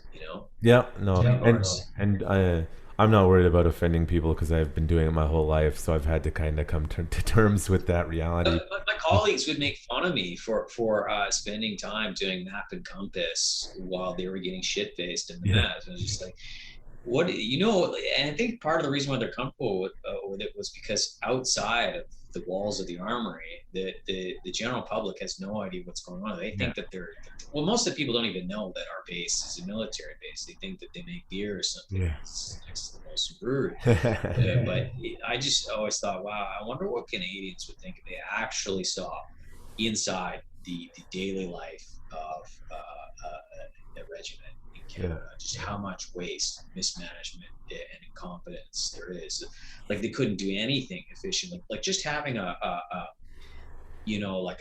they'd have a lunch or a barbecue or something, just the amount of waste and Gotta garbage, spend the budget, right? If we so don't much spend money to it, away, like, and the contractors would just milk them yeah, for anything. So they didn't make their own food. They have contractors that would come and deliver food. It's the same thing in the States as well. Like, it used to be that a soldier would have to do their own laundry and cooking and cleaning, or at least another soldier would be doing the cooking. But today, you just don't see that. Out in the field, you'll have MREs to eat, but in the bases, it's just the contractors will milk them because they know it's the taxpayer. And these contracts probably, it's questionable whether there's a competitive bidding process on them. So there's always the same people that I see bringing the same shitty food into the base, at all the bases. It's something like the Israeli military. I remember when I was there, the budget was like $7 billion a year, the Israeli budget, and the Canadian budget was like $34 billion a year.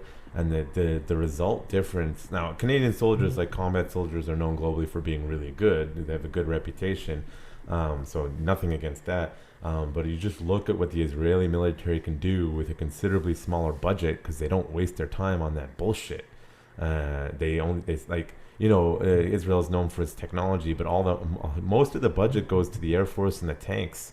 And Israel has all of the technology in the world. They're a super advanced country. I didn't see any of it, right? and they're very efficient with the budget. Like, an example was, I forgot what are the jets thing. It was logging, like an F-16 or something. Someone crashed the plane, and the American defense contractor said, "Oh, this is not, you're gonna have to spend, like, I don't know, $30-40 million doing this, buying a new plane." And they said, "Hey, we have a functional, the cockpit of the one we crashed is fine, and the body's just wrecked.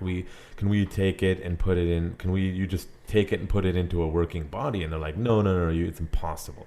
Israel did it for $1 million, right? Yeah. Because they just there are a lot of interesting things with planes. I don't know if you know the story of the F-15 that had an entire wing sheared off, and they landed it. I don't remember that, but I believe that. They're the only people in the world that ever managed to do this. An F-15 with only one wing, and they landed it. Yeah, there's the pilot. This is I can't prove this. My speculation. So, you go into any military and you do a test, right? They want to assess you, see your skill set. So my Hebrew is, like, I barely speak it anymore. I learned it for the Army, and they do their assessment. Now, if you have fluent Hebrew, you get this extremely long test that has math and English and Hebrew and literacy and all physics and all this stuff. And then if you don't, so I did an interview in English, and I did one of those pattern recognition things, and based on their scaling system, I scored on the mental acuity the highest score they give. It doesn't mean intelligence, just whatever their scaling rate. And then, a friend of mine whose Hebrew was okay, he ended up getting into like one of the, like, a black ops unit. He got into the best unit in the military, right? Like Israel's JTF2 unit, and then got a phone call saying, hey, come over here. And I'm just like, I made a connection. I'm like, so he didn't even do the full-on test, and he basically got into better than best special force unit. Well, what the fuck is that test for? And I'm like, they're looking for pilots. That's it. The Israeli pilots are literally the best of that entire country, period, full stop. And like I said, they landed the plane with only one wing. Yeah. Even when, I think it was McDonnell Douglas, whoever the manufacturers for the aircraft, when the Israelis called them and said what happened, the contractor didn't believe it. We didn't design an aircraft like you can't. What do you mean? If you lost a wing, it must have been taxiing on the tarmac. Like, you're not going to be in the air when that happens and survive. You eject, but no, they actually landed it. The wing sheared off in the air. The pilot didn't even know that this had happened until he looks over, because he sees that there's fuel leaking. There's a vapor cloud coming out, and the cloud is thick enough that it's enshrouding what would be the area that the wing occupies. So he didn't even know that the wing was gone. Well, I think it's the mentality. Like, for example, you're talking about insubordination. Yeah, I told lieutenants to fuck off. I saw a guy told the captain to fuck off. Right. Again, I was in the infantry. Special forces is a little bit different, but the whole concept of that discipline, it doesn't exist there, and they get better results overall as a result. I think it's also because in Canada, like our military is predominantly blue collar institution. There's portions of it in the Air Force and elsewhere that are different culturally, but in the IDF, everyone can get drafted. Like these really people, like I'll be honest with you, I have some serious reservations about their treatment of Palestinians, but the one thing I will give them is that they are a highly educated people, and you could graduate from MIT. It doesn't matter. You still have to do your time there in the service, and so you've got all these people who do have career prospects outside of the army. And I think that's partially maybe where the insubordination is born out of, is they know they have something else out there and they're just waiting for their time. I would love to get into the Palestinian thing, but that's another podcast. But I think so. There's a book called Startup Nation regarding Israel. Have you ever heard of it? No, I've studied a lot of the history of the country. Yeah. So, I mean, it's a bit of a propagandist book, but because it's talking about how the military is responsible for all the creativeness. And it's like, I don't buy that argument, but really what they're doing is they're taking the smartest people and the best quality people from high school, and then you go into the military and they really try to push them to the special forces or the pilots or the higher end programs. And all they're really doing is taking the best and their brightest and giving them the confidence and skill set to go out and succeed. The other part is that the concept of no, you can't do that doesn't really exist there. Now, whether that's because of they just don't like being told what to do, which is probably the case. I think they manage resources much better, and resources includes people, so they can assess these are intelligent people. We should be putting them to work on something. Right? The Canadian Army does not do that. I saw some highly intelligent people that were stock taking in the mass. It means stocking the beer. That was the most useful thing that they could have them do. So they don't manage resources well, and they just don't care because it's like a free lunch. And I think they show up, they drink, they get additional pay in certain circumstances for doing nothing, sitting in a truck, waiting for orders. I mean, as you probably know, it's hard to put me in a box politically, but depending on the issue, sometimes I'm a libertarian, sometimes I'm anarcho-capitalist, sometimes you hear a feminist streak, and the other times a conservative. It depends totally on the issues. Like I said, I grew up seeing all of it, so I don't have any sacred cows, but definitely the libertarian streak came out of me when I saw just how the army, because the army is a symptom of it's the most overt expression of the worst attributes of government are found in the army, right? So if you can observe and see that, then you can have a appreciation for how a lot of the rest of government is dysfunctional, about how you can see incompetent people being promoted, how you can't really fire anybody. So it just like in the civil service, you can move them around. So you really want to get rid of someone who's totally incompetent. I know a few people like that. An amazing letter of recommendation to another unit, the logistics unit or something like that, and that person who, they're not gone, they're just now responsible for the supply chain for some other unit that needs something or it's something important. So no one ever gets fired in the army, and like I said, that's that you see the scene in the rest of the civil service in government here in Canada. And people love to bash China. I'm not a fan of communism, but you know what? The Chinese were the ones that figured out the civil service exams, the importance of them. The Chinese figured out like more than 1,000 years ago that actually, if you're in government, it's really important because millions of people are dependent on the decisions you make. So it makes sense that you should have smart people rather than stupid people there for what should be obvious reasons. But that philosophy didn't actually carry over. Like, even though you see the CCP doing some pretty malicious things to their own people who are making these decisions are not stupid. They're not stupid. Whereas here in Canada, it's unfortunate, but you see that a lot of people go into the government. As I said, as 1 in 5 people worked for government 20 years ago. It's okay to look at it as like a social program. Yeah. Civil service exams were extremely difficult in China, and they did that 1,000 years ago so they could select the smartest people to administer the bureaucratic machinery of the state.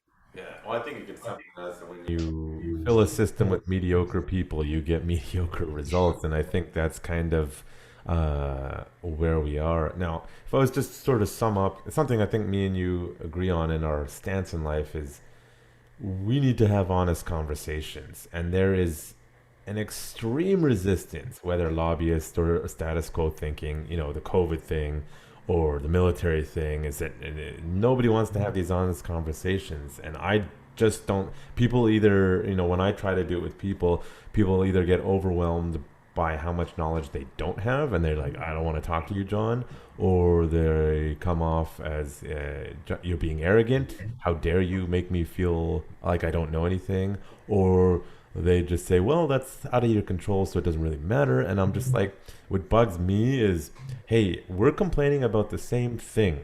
If we don't have honest conversations and do something about it, then the world is not going to get better. And simply throwing temper tantrums on one side or ignoring it on the other, or yelling at other people on the internet, is not going to solve any of these problems. Yeah. Well, it is a serious issue. It's like, how do we deal with issues, topics of controversy in our society? I think part of the problem is that people learn about controversies through the media, corporate state information. So, for example, like government doesn't say that there's legitimate concerns about some of these more controversial injections that are on the market now. I didn't say they're vaccines because they're not vaccines. They don't meet the CDC's definition of vaccine. But they will use language that is suggestive, acknowledging in a sort of very euphemistic way that there might be a controversy around it, but not really disclosing what the controversy is. So this vaccine hesitancy, right? That's the euphemism of the century right there. It's not critical science of the underlying theories that gave rise to theories of vaccination. But it's always a euphemism. So focus less on the science and the facts, what the actual essence of the controversy is, and focus more on the emotion, the hesitancy. So people are reluctant, as if like they're a child that's reluctant to eat their Brussels sprouts or something like that. It's good for them. Just a lack of intellectual maturity necessary for them to fully appreciate what they need to eat. So when people learn about these controversies through people who have an adversarial interest, or even acknowledging that they exist, understandably, their ability, their capacity as a citizen to even contemplate a conversation about that controversy in a meaningful way with another citizen becomes almost impossible. Like a friend of mine, I raised some points recently about how I was critical of the lockdown. He said, "Oh, you must be one of those QAnon guys." Yeah. For in his mind, because what he understands, what the media's told him, is that anyone who criticizes government, they must be a disciple of Trump, and they wear a MAGA hat. And because he's getting all of his information from American news and corporate sources. So he thinks he's got, of course, and Fox, he even things that he thinks are respectable, like the CBC, and which it was decades ago. But like I said, the people, they don't have the tools necessary to deal with topics of controversy in our society. They don't, because our media obviously is not a neutral, set out into the world with a neutral fact-finding mandate to simply observe and report. it's very clear to even a not very sophisticated person that they have an agenda, and someone is giving them their talking points. But a lot of people don't realize that even supposedly educated people. I have a friend of mine who's, unfortunately, I have too many lawyer friends, and more than I do have engineers. Unfortunately, the city, that's just how it works.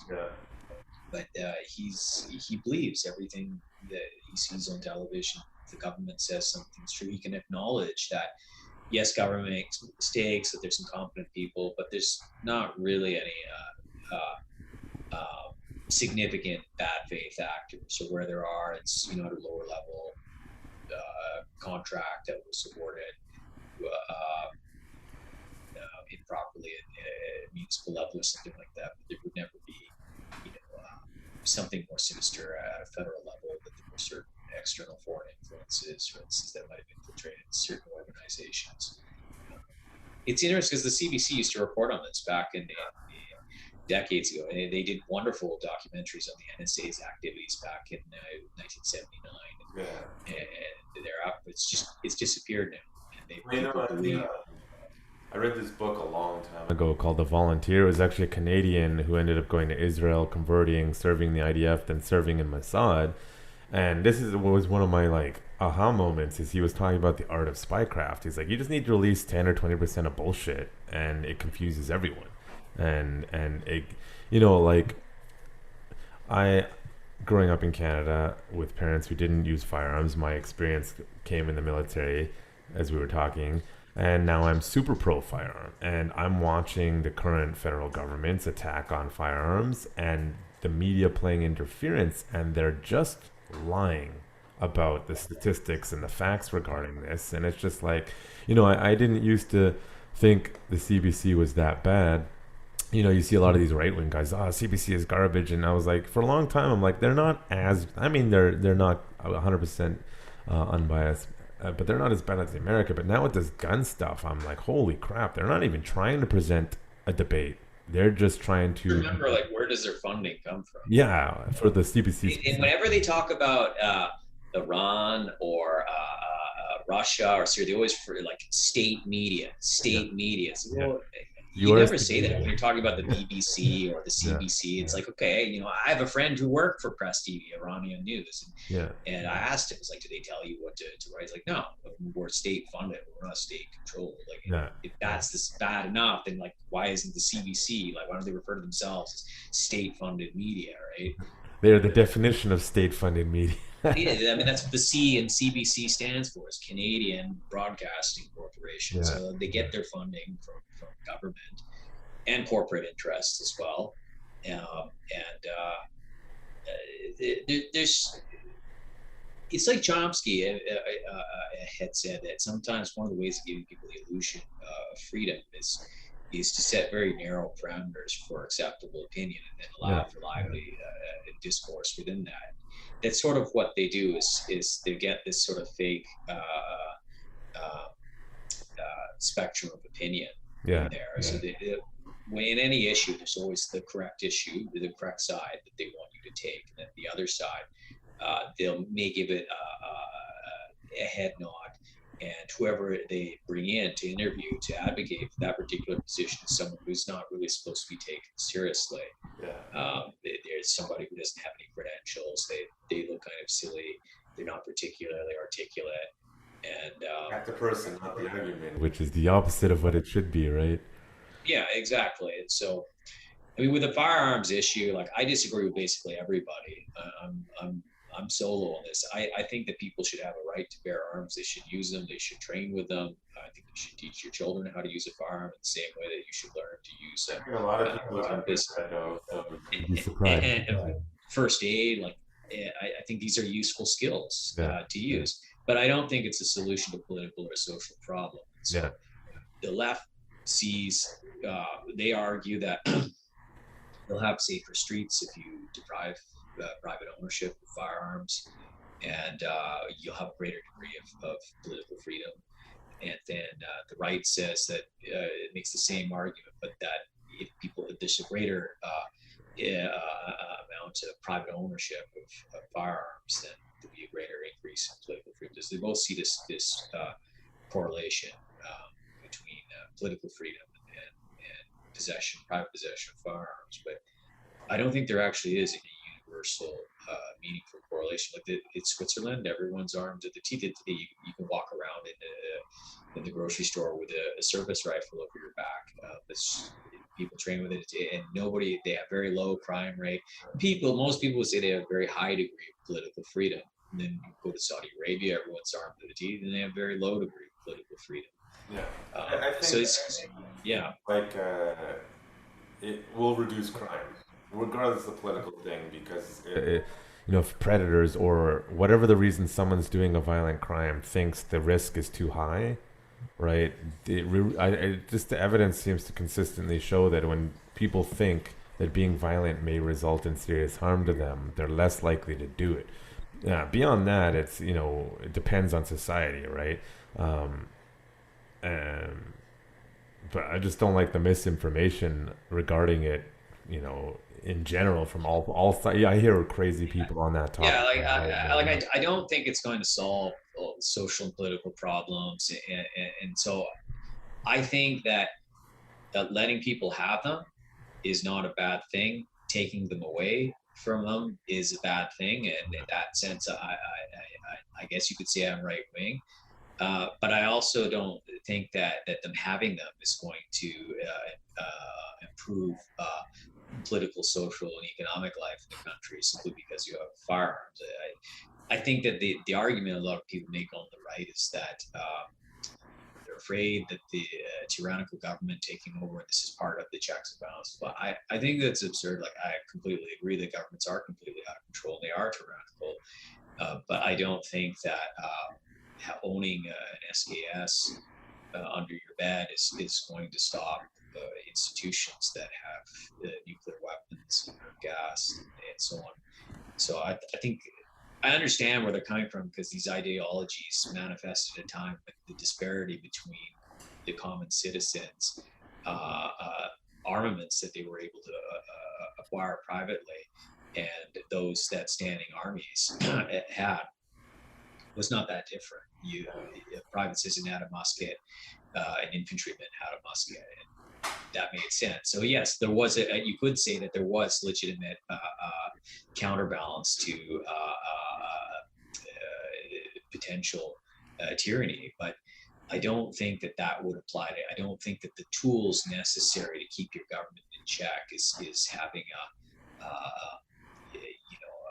rifle or a pistol or a shotgun. I think that the best tools that we have is, as you hinted at earlier, was education, learning to be a good citizen. A good citizen is not the same as an obedient citizen. A good citizen is a critical thinker.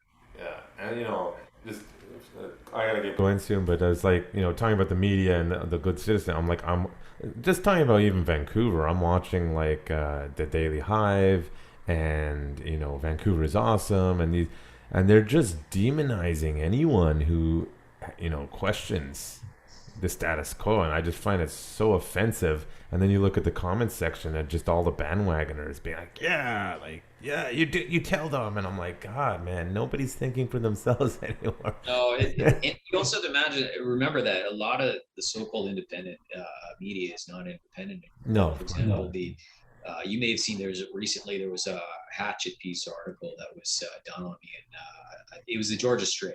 Yeah, they're all the same. Little small and they were saying about how like guys like us we're all Holocaust deniers and we're anti-Semitic. There's no sources, no references to anything or quotes or anything from me or my organization, but they were just throwing everything out, saying that we're all just crazy cranks and conspiracy theorists. And and this article, it was interesting because first I was wondering, why would they write that? Like I know media does this, but the Georgia Strait used to be sort of this independent publication, sort of left-leaning. They comment on arts and theater and politics. And, it was never a large publication, but it was generally respected, and it was, you could pick it up anywhere. And it started to get dumber over time. Buy a condo, get in debt, be a hipster type thing. But there used to actually be some solid articles in there and political commentary, and it was a little bit more cerebral. So I was wondering, why would they write such a stupid article? Because it's not referent. Like, it looks very hyperbolic. Like, it's not anyone reading this can see that there's clearly they're trying to paint someone a particular way, the language, everything.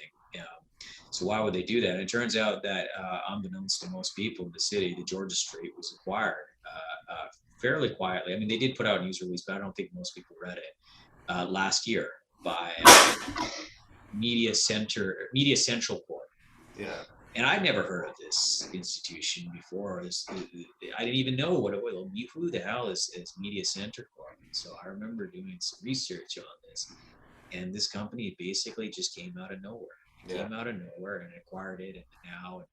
And I did it. I saw an interview actually with the principal behind the company, and it raised more questions than answers. He said, "Yeah, we just completed a financing round in the process of acquiring this paper," and I thought, well, that's interesting. Like, who financed this, and who in their right mind would see a good business proposition in acquiring a newspaper? I don't think anyone in their right mind today thinks that buying a newspaper, you're going to have a turnaround on it. And the principal's explanation was that, well, this paper is not doing well, and there's another one also that's not doing well. And we figure if we buy them both, then they'll start working. And only an idiot would believe that, but that's only if you think that whoever it is that's acquiring these papers is trying to run a viable business model. We know anyone with half a brain knows it's not what's going on. There's an agenda here, and they're trying to influence and persuade public opinion. It's called social engineering.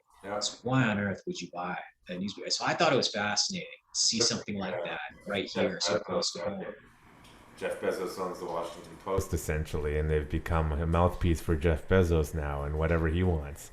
Exactly. Yeah. And so, I mean, this company just comes out of nowhere. The money comes out of nowhere, and they just acquire a failing newspaper. To me, the writing's all over the wall. This is probably an intelligence agency that's acquired it. It's really not. I think, CIA. yeah. I got to wrap it up. I think a good way to sum it up is a quote from, I think, Rush Hour 2 is follow the rich white guy. And you'll start to see that things are not always the same. But I just wanted to thank you for what you're doing, because I just don't have the mental faculties to be a lead on any big projects. I just get too angry. So I really appreciate what you're doing, and I really want to do this again, because I want to do something to counter those hit pieces and who are you and what you're doing. Well, for the most part, like, the public support has been overwhelmingly positive, especially after that article was released. I mean, the comments on that article were not positive. The general public, I think, was quite infuriated. Yeah. And I didn't care. Whatever. Yeah, as you shouldn't. Now, if anyone wants to get a hold of you or contact you, what's the best way? They can email me. My email address is kip@thevertigo.com. So that's Kip, K-I-P, as in Papa, @thevertigo.com. So a lot of people get the spelling wrong. So you and I are ex-military. We'll just do it phonetically. So that's Kilo India Papa at Tango Hotel Echo Victor Echo Romeo Tango India Golf Oscar.com. And last thing, do you still need donations on the GoFundMe? And if so, what is the GoFundMe page for the legal battle? If people want to donate, they can. We're all volunteers. No one here takes a salary. We have to pay our lawyer, and we have other expenses, campaign expenses along the way. But none of us benefit personally in any way from it. We don't receive a stipend, an honorarium, nothing. We all have regular day jobs, and so we have to balance this with those responsibilities. But right now, we've got enough cash in the bank to do quite a substantial amount of work ahead of us. But eventually, we will need more. We will need more for expert witnesses, expert reports, and promotional materials as well. Like, we haven't really had to. We never put out a news release or anything. It just went viral after. So I think we have over 18,000 hits on our notice of civil claim. It just went all over social media. Okay. Well, again, thank you for coming on as a guest, and also thank you for what you're doing. My pleasure, my friend. Yeah, absolutely.